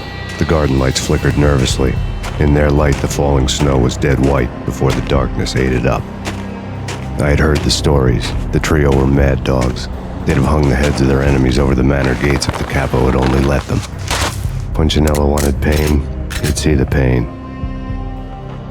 The trick in my situation was that there was no trick, no matter what the movies tell you. No rules, no secret mantra, no roadmap. It wasn't about how smart or how good you were. It was chaos and luck, and anyone who thought different was a fool. All you could do was to hang on madly, as long and as hard as you could. Someone had graciously left the back door open for me and killed the guards. My money was on Mona. I knew the trio would be standing between me and Punchinello. I had read their rap sheets, thick as phone books. No one would be walking out of here alive.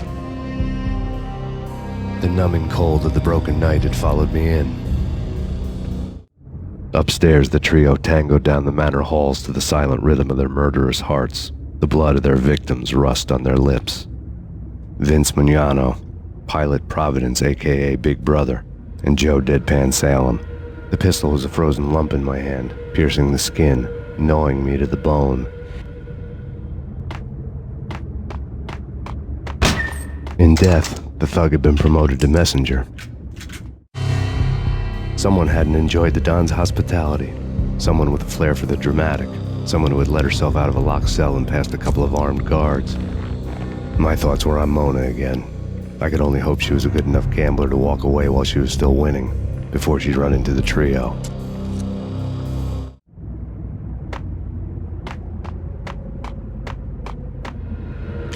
Pay! Pay! Pay!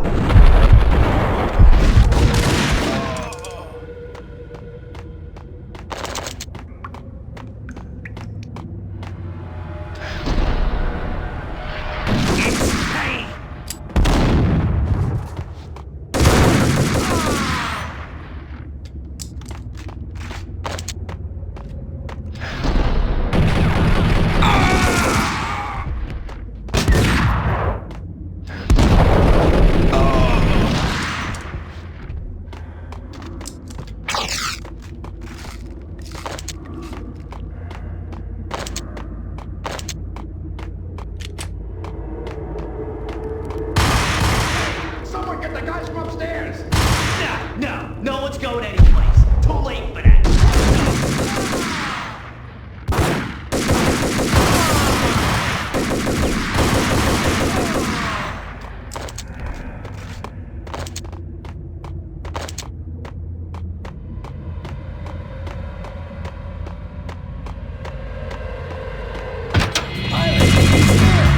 It didn't take me long to run into the trio.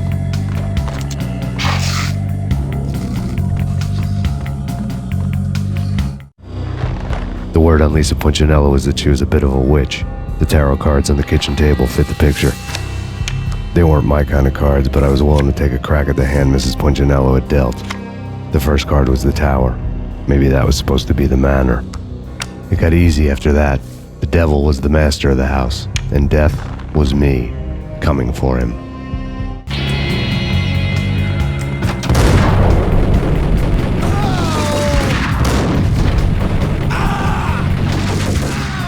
One down, two to go.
No stopping him! This will stop anything. Take cover.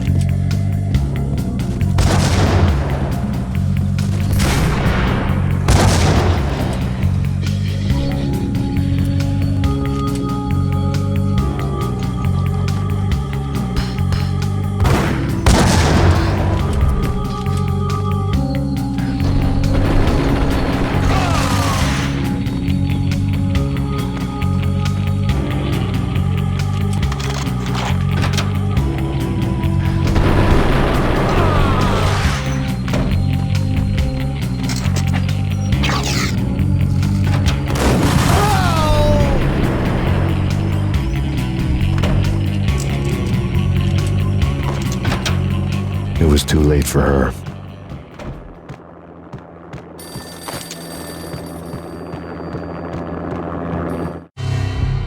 You're a real angel, Max.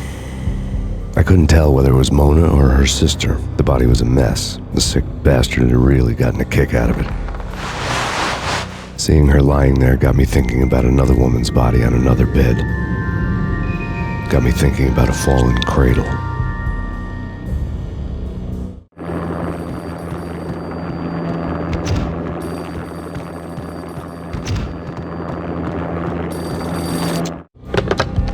Max Payne. Talk to me. Alfred Woden. You've got company. An armed helicopter just landed on the manor grounds. You must hurry. The more the merrier. Vince Miliano.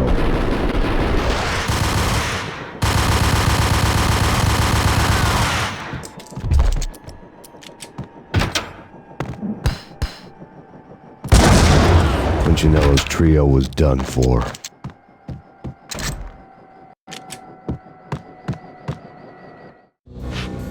Outside my door. Hurry. He's coming for me. You gotta hurry. Please. I could hear Punchinello on the phone begging for help. He should have been saying his goodbyes. Punchinello was a pushover. The moment I stepped into the room, he folded like a deuce before a royal flush. No, wait. I was just doing what I was told. I couldn't refuse. She's someone high up. Government, maybe. I don't know. He was trying to buy more sand for his hourglass. I wasn't selling any.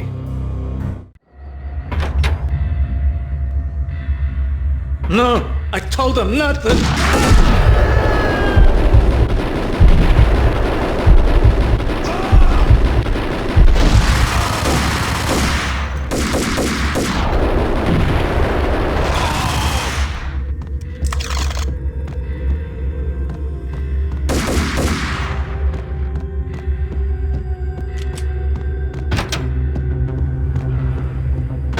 Drop it. Don't move.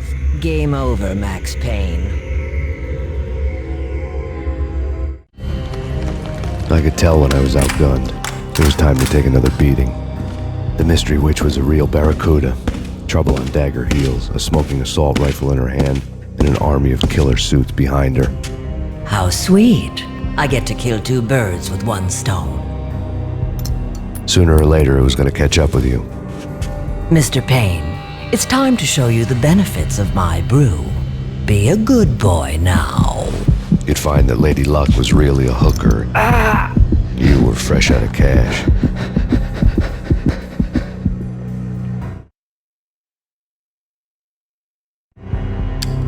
Gentlemen, we're done here. Take me to Cold Steel. She had just given me an OD of Valkyr. I could feel green fire eating my brains. They turned to steam. They did a fade on me. I'd never had a chance. The witch had got me just as sure as if she put a gun to my head and pulled the trigger. The shadows rushed me, bruised mugshot faces hungry for revenge. They knew my weak spots and closed in for the kill. The floor turned into a vortex of green blood. I fell. Flesh of fallen angels.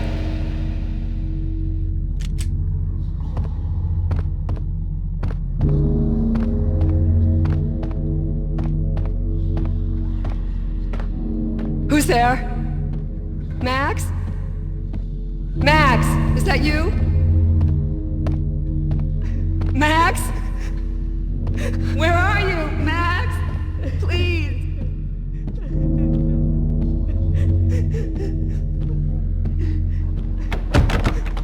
No, please, Max, no. I'm sorry. Please don't, Max, no.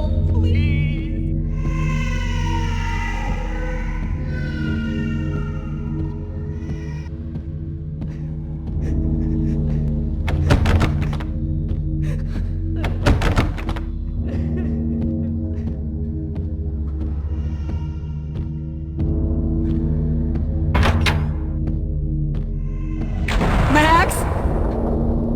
Where are you, Max? Please. The letter was staring at me. There was something disturbingly familiar about the letter before me. The handwriting was all pretty curves. You're in a graphic novel. The truth split my skull open, a glaring green light washing the lies away. All of my past was just fragmented still shots, words hanging in the air like balloons. I was in a graphic novel. Funny as hell. It was the most horrible thing I could think of. Bartender is shiny stuff and dreams are made of stooped necromancers. He sings like a banana wrist, having strayed too close to the constellations on their shaved skulls. There was a bad line in a prank call. Someone spouting insane babble. I couldn't make sense of it.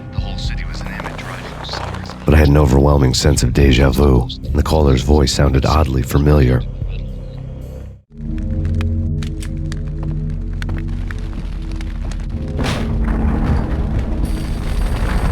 The weird piece of paper looked dangerous. There was something disturbingly familiar about the letter before me. The handwriting was all pretty curves. You're in a computer game, Max. The truth was a burning green crack through my brain, weapon statistics hanging in the air, glimpsed out of the corner of my eye, endless repetition of the act of shooting, time slowing down to show off my moves, the paranoid feel of someone controlling my every step. I was in a computer game. Funny as hell, it was the most horrible thing I could think of. Don't lose it. It's Valkyr. The drug. Snap out of it. Try to remember. It was a bad line in a prank call, someone spouting insane babble. I couldn't make sense of it. But I had an overwhelming sense of deja vu, and the caller's voice sounded oddly familiar.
Max, something happened at the office today. A strange memo. Something about Vikings. Honey, I gotta run. You can tell me all about it this evening. Have a nice day, darling. The bullet holes were rubies on her chest, blood glowing on her ivory skin. She was so beautiful. The killer was smiling. The flesh of fallen angels.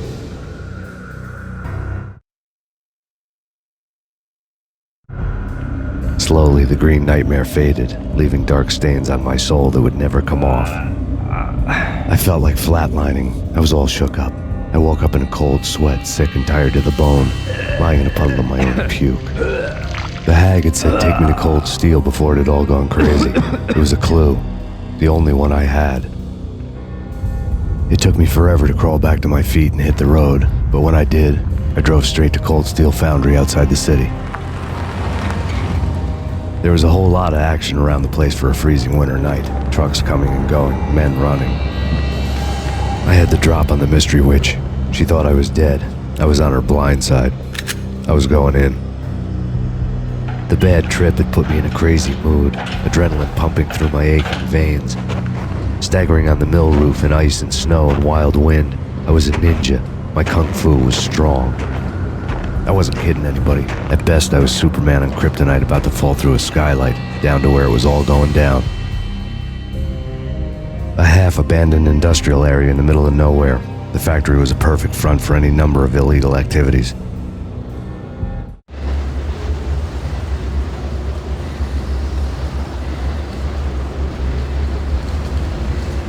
In the belly of the plant, molten metal boiled and bubbled like a witch's brew.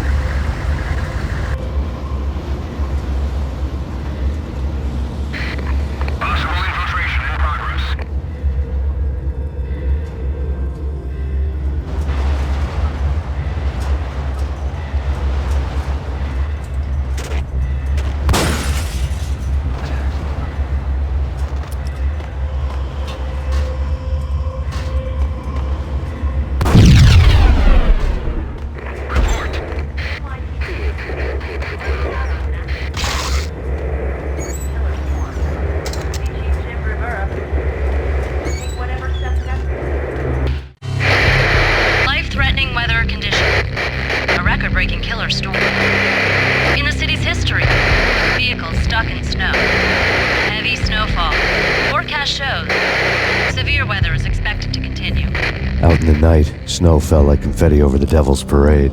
The storm was anything but over.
Can you believe it?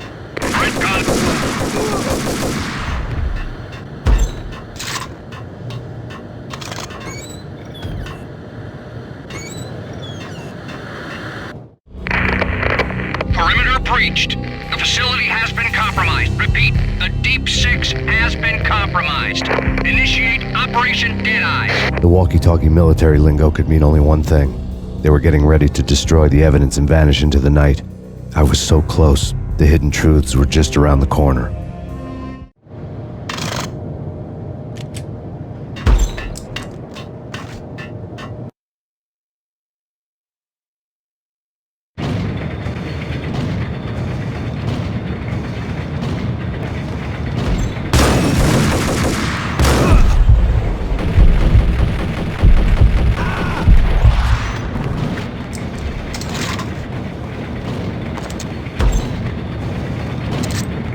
Folder on the table told a grim tale. The mercenaries were running a tight operation, paperwork and all. Merchandise missing again. A chemist had tried to smuggle it out for his own private party. Locked him up in cell B7 in D6's old test facility to wait for proper processing. I was close enough to hear the secrets, just beyond the next doorway.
elevator showed me the way.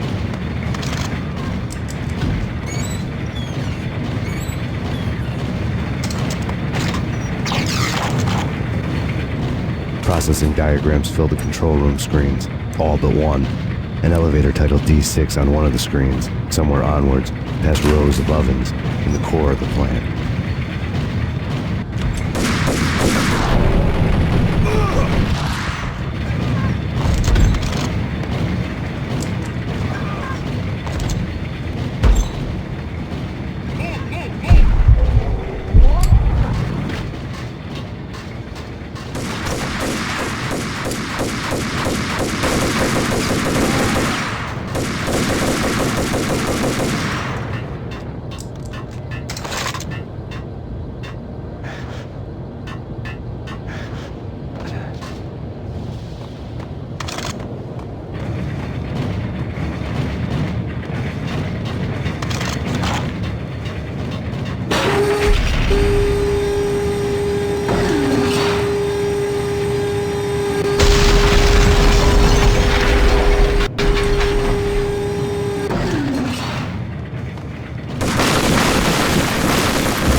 had taken on the role of the mythic detective, Bogart as Marlowe, or as Sam Spade going after the Maltese Falcon to unravel all the mysteries. Following a path of clues to that final revelation, even if it would take me down to the cold, cavernous depths of a grave. You can't do this! My men are still inside! Do you have any idea why this is called Operation Deadeyes?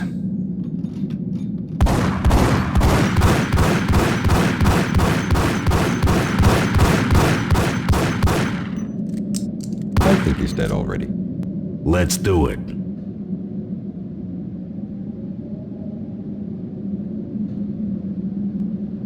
Attention all personnel. The self-destruction sequence has been initiated. Evacuate the complex We've got immediately. company. The self-destruction sequence has been initiated. Proceed to the nearest exit.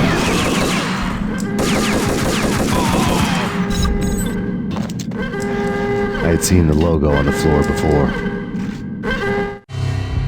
There was an old army bunker under the steel mill. I knew the military plaque on the floor. I had seen 1,000 variations of the insignia on crumbling brick walls everywhere in the city. The sword replaced by a syringe. Project Valhalla, V for Valkyr, V for Valhalla. All of a sudden it read like a crackpot conspiracy theory.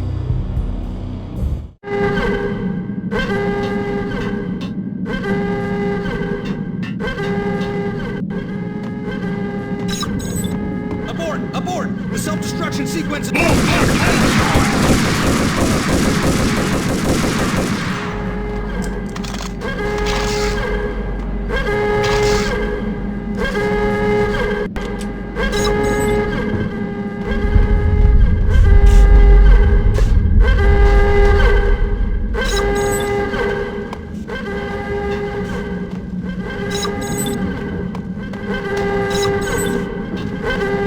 Attention all personnel. Decontamination self-destruction sequence has been initiated. Proceed to the nearest exit. Decontamination completed. The chemist had been using the workstation when he died. The half-life of the lab rat had ended online, his password blinking on the screen. 665, the neighbor of the beast. Decontamination in progress. Decontamination completed.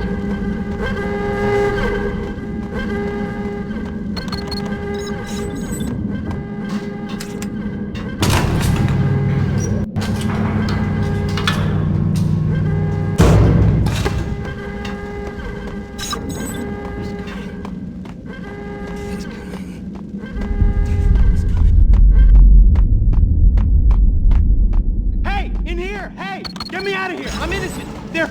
Let me... Attention all personnel. The self-destruction sequence I thought I was has gonna been die in there for initiated. sure. Proceed I to the need you to nearest get me through exit the immediately. decontamination chamber airlock. You're crazy! No way! The place is blowing up, for Christ's sakes! Either that or back to the cell. Your choice. Okay, I'll do it.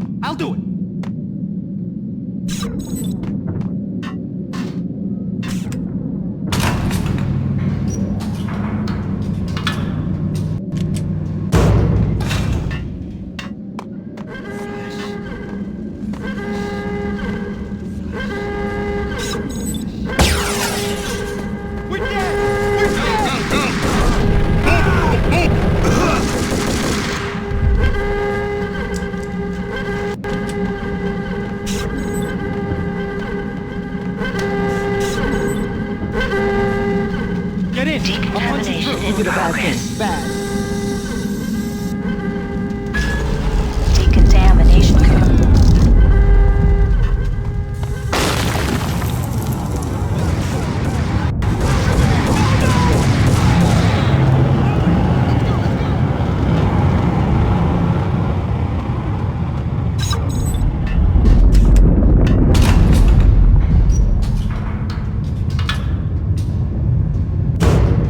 I was caught in the middle of the deadly web that was the Valkyr case.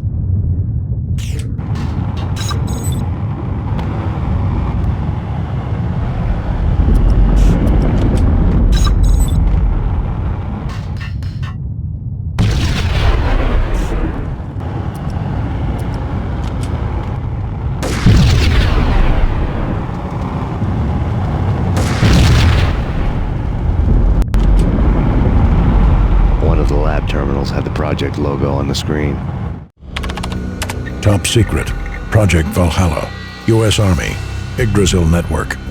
Valhalla, the otherworldly place in Norse mythology where the bravest heroes spent their afterlife feasting and fighting forever, their wounds miraculously healed night after night.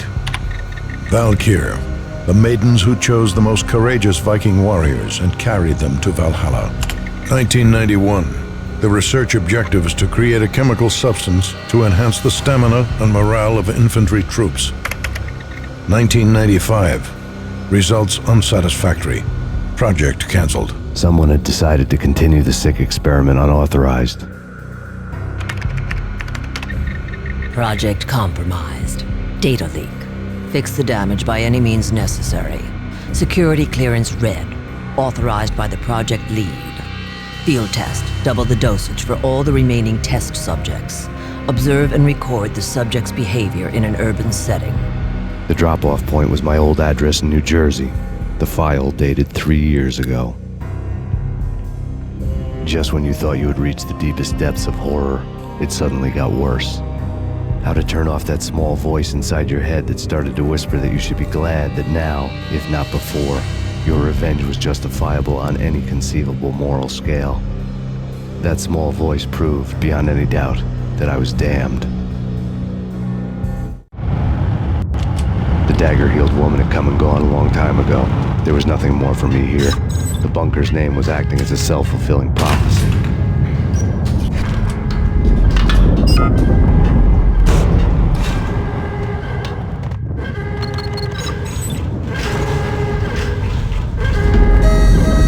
Taken damage. Self-destruction imminent. 30, 29, 28, 27, 26, 25, 24, 23, 22, 21, 20, 15, 17,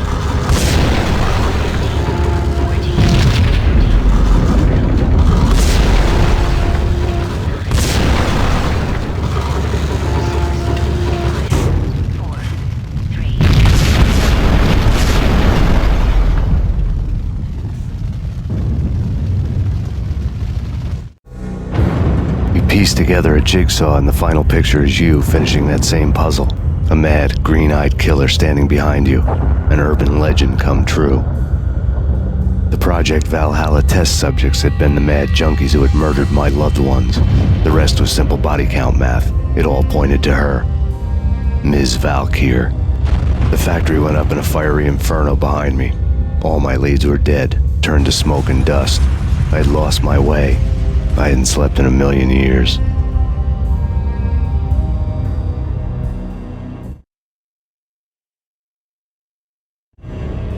I felt thin as death. I'd been living on an endless supply of week-old donuts. They were fuel for this crazy furnace inside my head. I couldn't remember when I had last seen the sun. I was on a permanent graveyard shift. When the darkness fell, New York City became something else, any old Sinatra song notwithstanding. Bad things happened in the night, on the streets of that other city, Noir York City. I was in an all-night diner, downing cup after cup of coffee that tasted like engine oil, when a new message from BB got me back on the killer track. What the hell happened at Roscoe Street? Maxie, I'm going out on a limb here. We need to talk this through, come up with a plan. 2:30 a.m., the Choir Communications Garage. The more I thought about Alex's murder and the frame-up, the more it felt like an inside job. I should have seen it coming. BB had sold me out, and now he wanted to finish what he'd started. The garage was dead. BB showed up in his tailor-made suit, gold watch, and cufflinks to match, all way beyond a cop's pay. Maxie. Oozing suave charm, he was guilty as hell. What the hell does BB stand for anyway? Backstabbing bastard? Come on, don't be like that. Have a cigar. I don't smoke. Maxie, you have no idea how big this is. It's huge. You have no idea. I think I do. You're a bribe-taking bent cop who sold out his partner. Those mobsters in the subway were a dead giveaway. Hard to miss. Bet it was exactly like this with Alex. Up close and personal. You can't win this one, Max. No, but I can make damn sure none of you do either. BB turned out to be another cardboard cutout bad guy.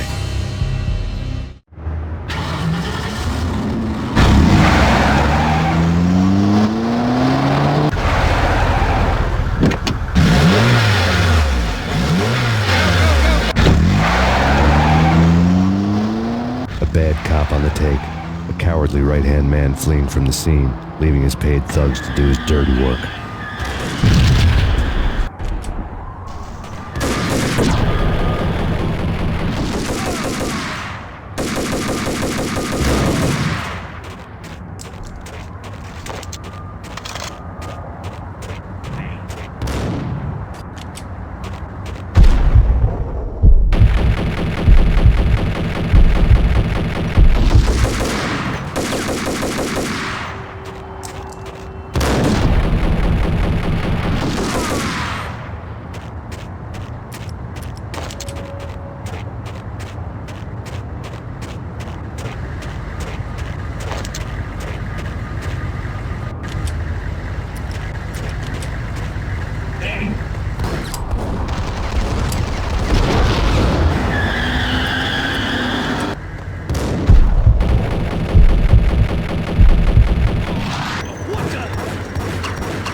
at the Punchinello Manor in Westchester.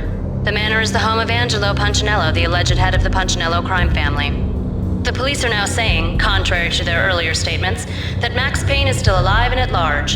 He continues his vendetta against the Mafia, of which this last act of arson is attributed to.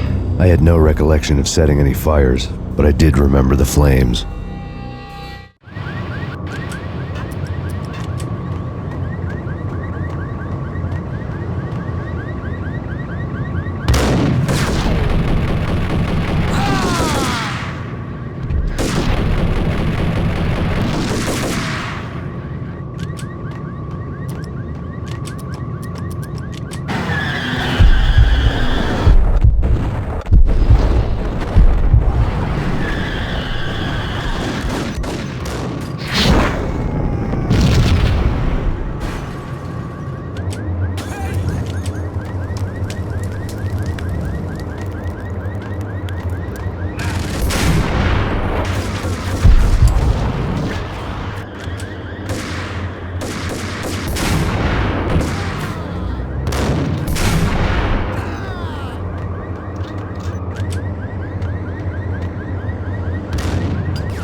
Come out wherever you are. You know, I really hate people who refuse to see the inevitable, refuse to do the smart thing.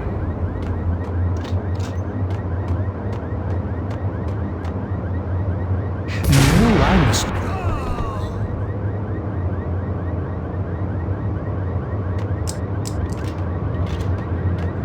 The payphone started to ring.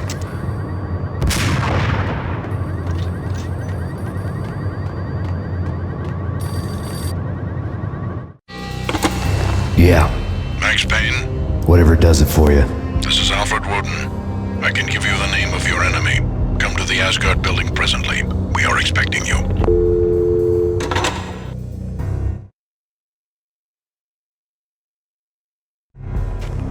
Woden was waiting for me on the steps of the old building. Mr. Payne, let's go inside. The others are anxious to begin. The others?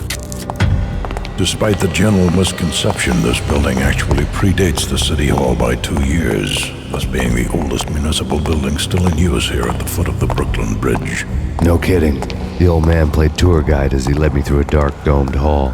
The answers I was after loomed large ahead. Mr. Payne, I would like to introduce you to my colleagues in what we call the Inner Circle. You've been watching too much X-Files. You have seen the files on Project Valhalla. We can fill the gaps, provide you with the information missing from those files. We were all involved in the early stages of the project during the Gulf War. What's the catch? We would very much like to blow this thing wide open, but our hands are tied. Her name is Nicole Horn. She was the key figure in Project Valhalla. When the funding was discontinued, she simply refused to quit. She knew exactly what she had in her hands. Nicole Horn is the president of Acer Corporation. She has more than half the city in her pocket. This must be kept under wraps. If you try to go public with this, we will deny any knowledge. We need you to take her out. Afterwards, we can protect you. Make all the charges go away. That was the cue for the killer suits to kick in the doors and swarm inside. It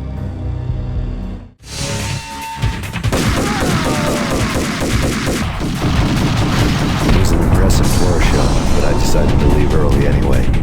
It was only a one-story fall. Lucky me.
One of the monitors showed what was left of the inner circle. On screen, the so-called corpse of Alfred Woden stood up, miraculously waking from his dirt nap, looking smug among his dead pals. In the land of the blind, the one-eyed man is king. I didn't know how he'd pulled it off, but it was a pretty slick way to get out of all his promises. Most of what he had said fit too well to be a load of crap.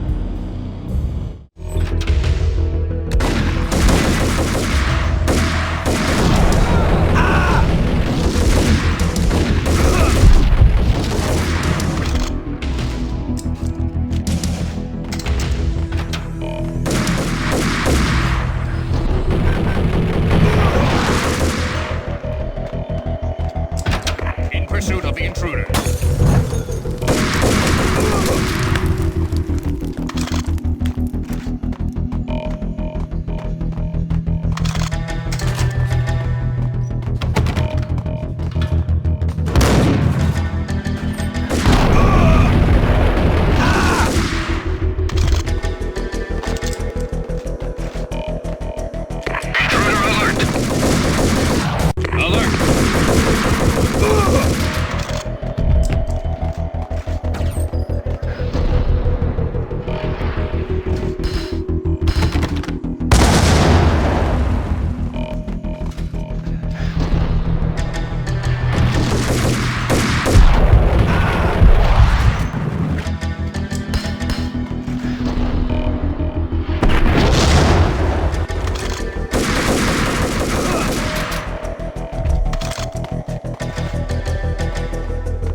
And what is your answer to those saying that he is actually providing a service long overdue to the city? This crusade nonsense has gone too far. He's out of control. It must stop. He will be stopped. That was Deputy Chief Jim Rivera from the New York City Police Department.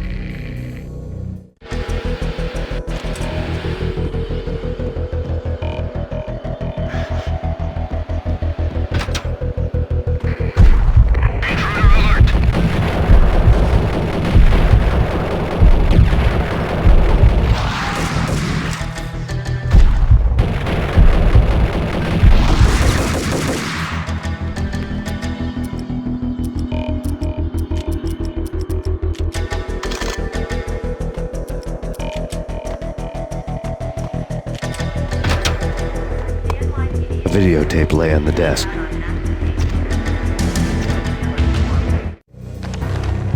Nicole Horn had blackmailed the Inner Circle into silence. The tape came with a curt extortion note on a piece of expensive paper. I remembered Candy Dawn taping her clients in action on the side, selling the tapes to the highest bidder. I was sure that kinky sex was nowhere near Alfred Woden's worst sin. But I had a feeling that when this was over, any collateral would come in handy.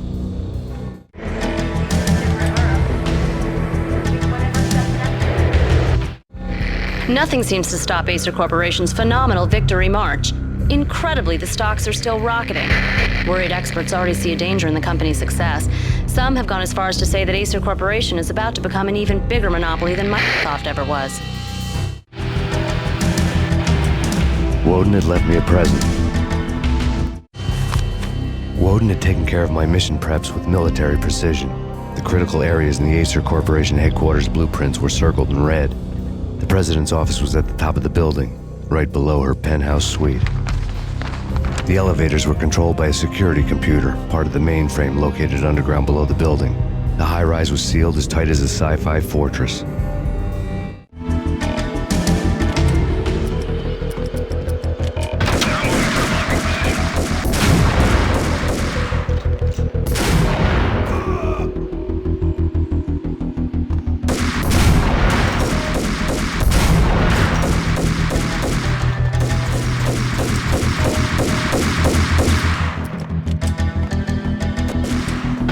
Pursuit of the intruder.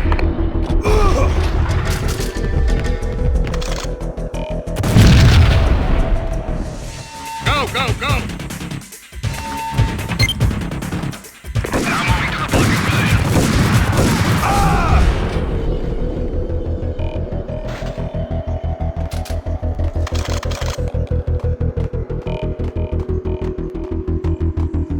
The best movie ending ever? Oh, gotta be Butch Cassidy and the Sundance Kid. A hero's end.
I had dreamed of revenge. Those dreams were always nightmares, of coming close and then failing. Now I was close. I had a name to guide me, Nicole Horn. I had nothing to lose.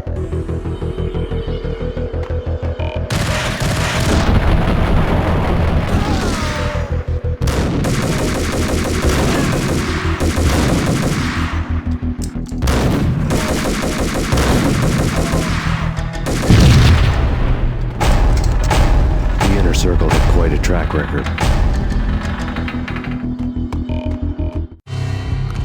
Project Valhalla had not been the only thing the Inner Circle had been involved in. There were rows of cabinets full of files. The Serpentine Secret Society went back a long way, always pulling strings from the shadows. I couldn't say I was sorry. Woden's move in some Byzantine power game had cut the Circle's membership roster to 1. The old man wanted me on cleanup duty. It was my mess too.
CIA, FBI. You've seen one, you brickbuster.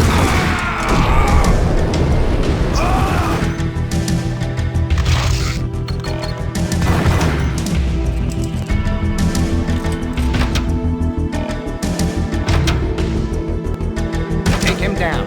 Shoot to kill. Let's finish this.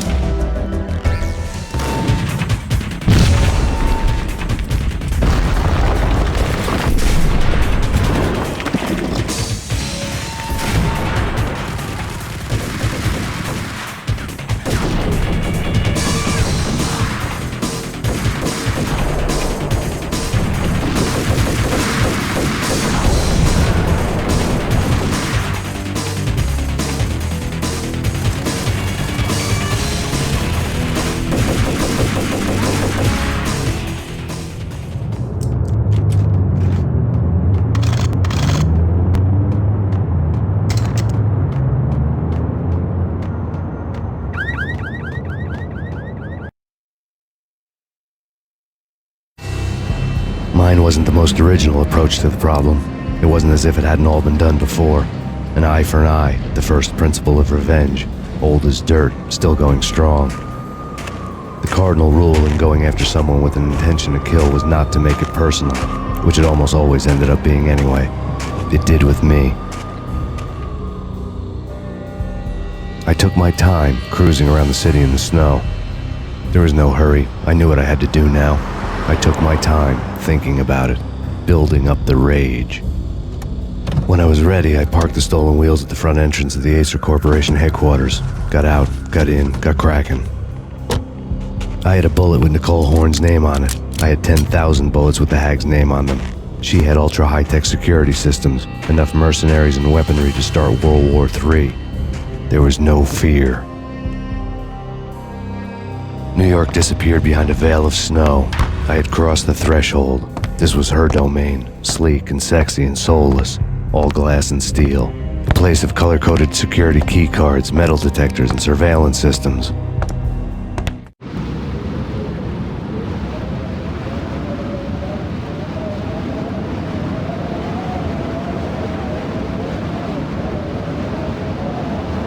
Colder than a walk-in fridge. Cold as a gun.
good. Max, we gotta stop meeting like this.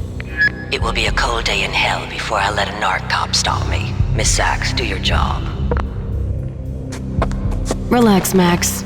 You're a nice guy. I don't kill nice guys. You're not bad yourself. It was different when Horn wanted Punchinello dead. To cut her ties to the Mafia, he deserved to die. The same goes with her. She's the bad guy here. Her sister was whispering to her in my favor. I knew the appetites of ghosts intimately. They hungered for revenge. No! A gunshot boomed and she fell down in slow motion. She was a nice girl, not really a stone-cold killer. And now she was stone-cold dead.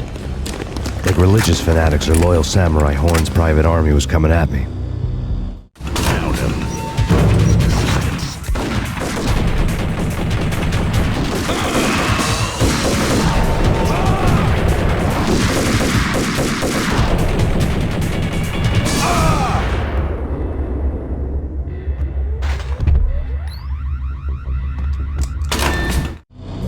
When the elevator came back down, Mona was gone. There was a lot of blood, but no body.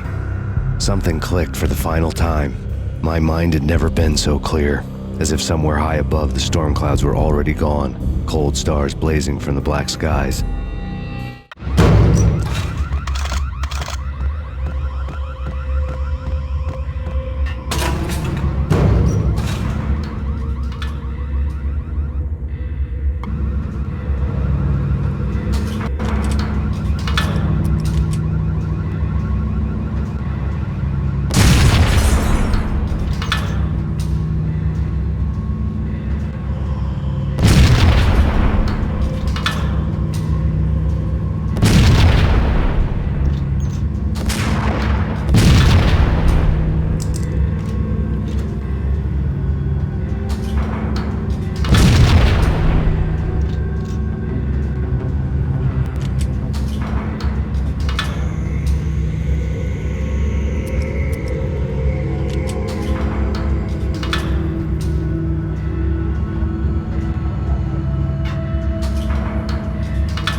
Movies, and I'm talking about the cool.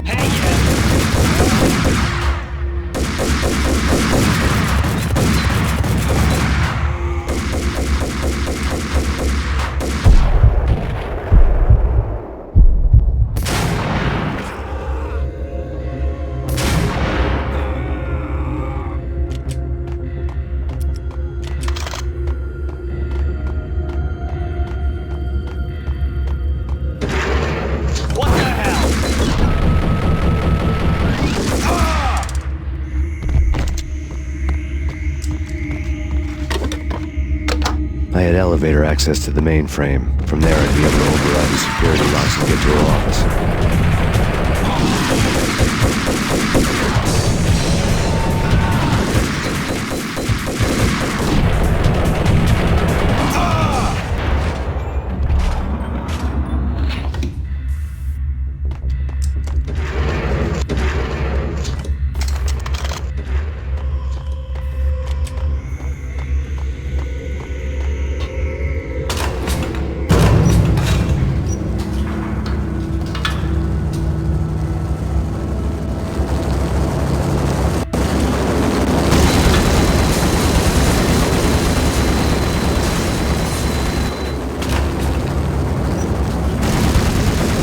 Chopper was Horn's pet guardian, inhuman and flawless. It was stalking me. I hate to be stereotyped. Kill the bastard.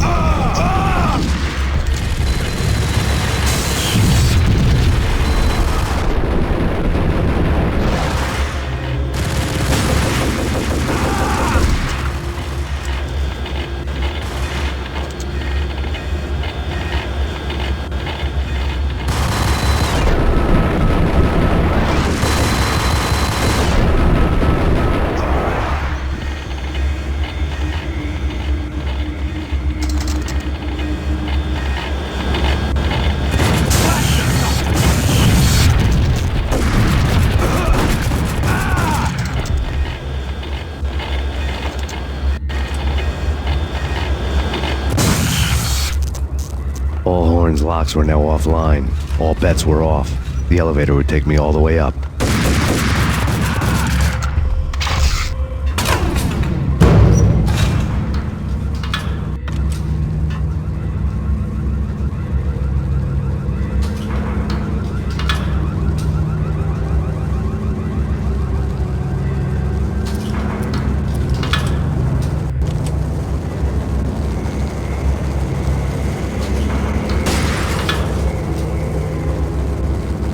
Seen from this height, the night seemed to stretch on to eternity. A hint of desperation had crept into the snowstorm, as if it was trying to get it all out before the end.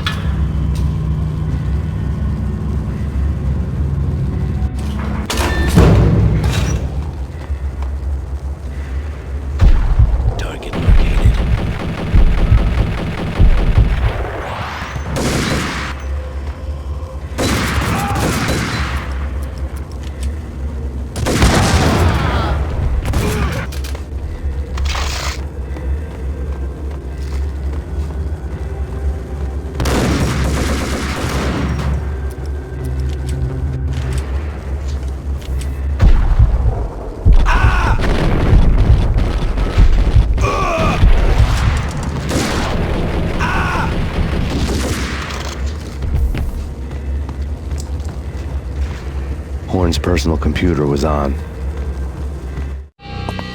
Next to the printer was a neat stack of expensive paper. Hacking through Horn's computer would have unearthed files of criminal plans, strategies for world domination, spy helicopter reports, illegal wiretap recordings, internet porno, all of the above. Take your pick. I really didn't care anymore. I had seen too much of it already.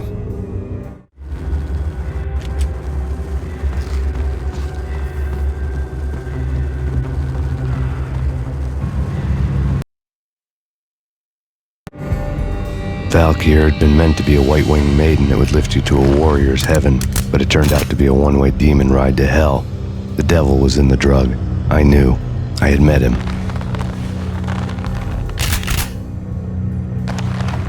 And now I was gonna kill her, the queen of the underworld who had tried to lift herself a bit closer to heaven with her drug money. No begging, no bribes. She knew better.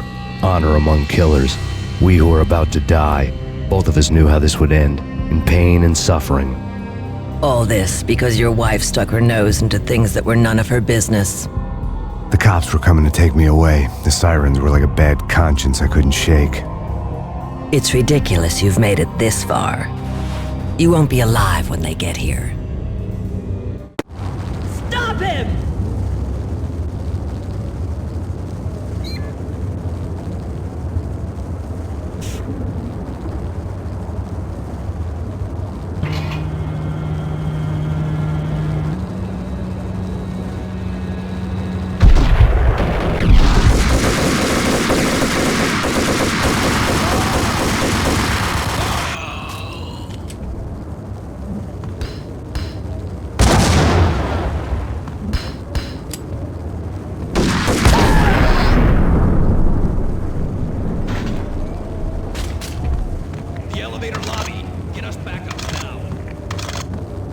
Max Payne, this is futile.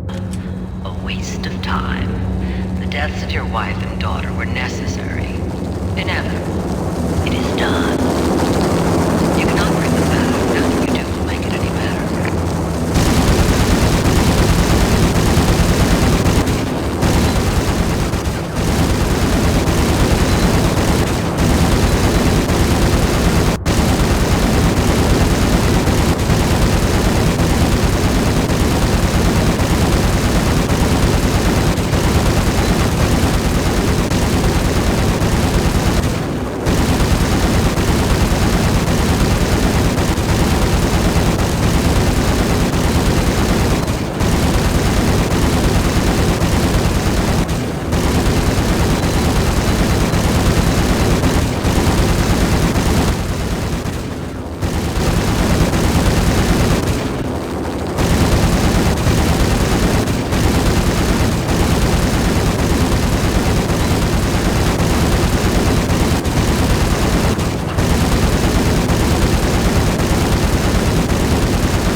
You are fighting a losing battle.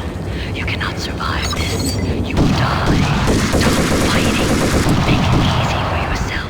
Accept your fate. You will die here.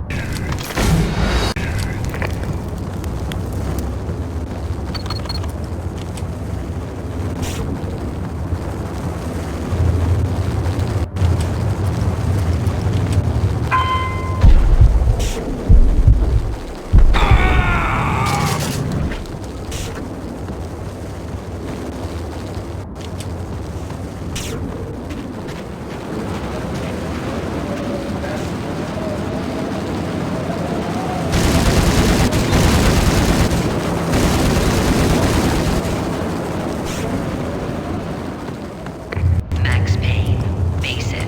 You are up against an unbeatable force. You have already lost. You have lost. Only death will set you free from your pain. Accept it. Surrender. Give up. We have him in the North Lounge. Send us assistance.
fast.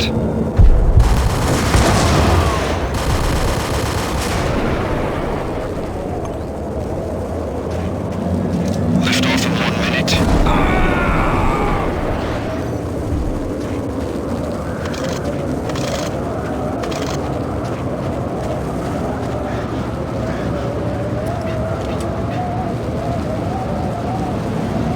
Liftoff in 45 seconds.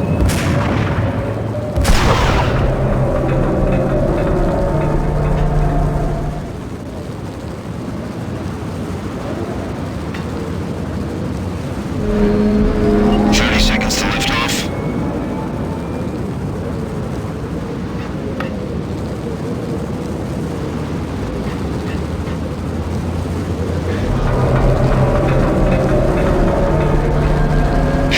Seconds to lift off.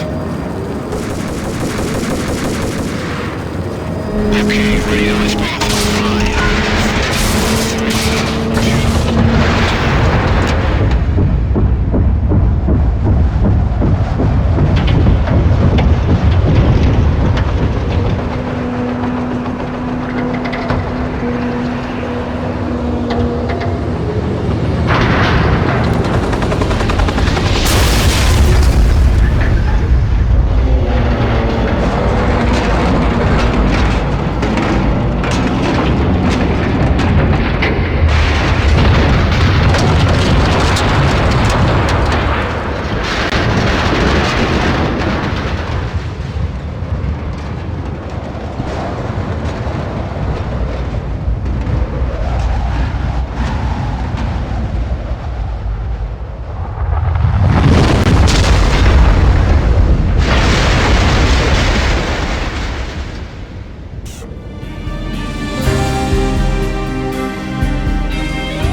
They were all dead. The final gunshot was an exclamation mark to everything that had led to this point. I released my finger from the trigger. And then it was all over. The storm seemed to lose its frenzy. The ragged clouds gave way to the stars above. Max Payne, this is Deputy Chief Jim Bravura from the NYPD. We've got the building surrounded. Throw down your weapons and lie down with your hands behind your head. A bit closer to heaven.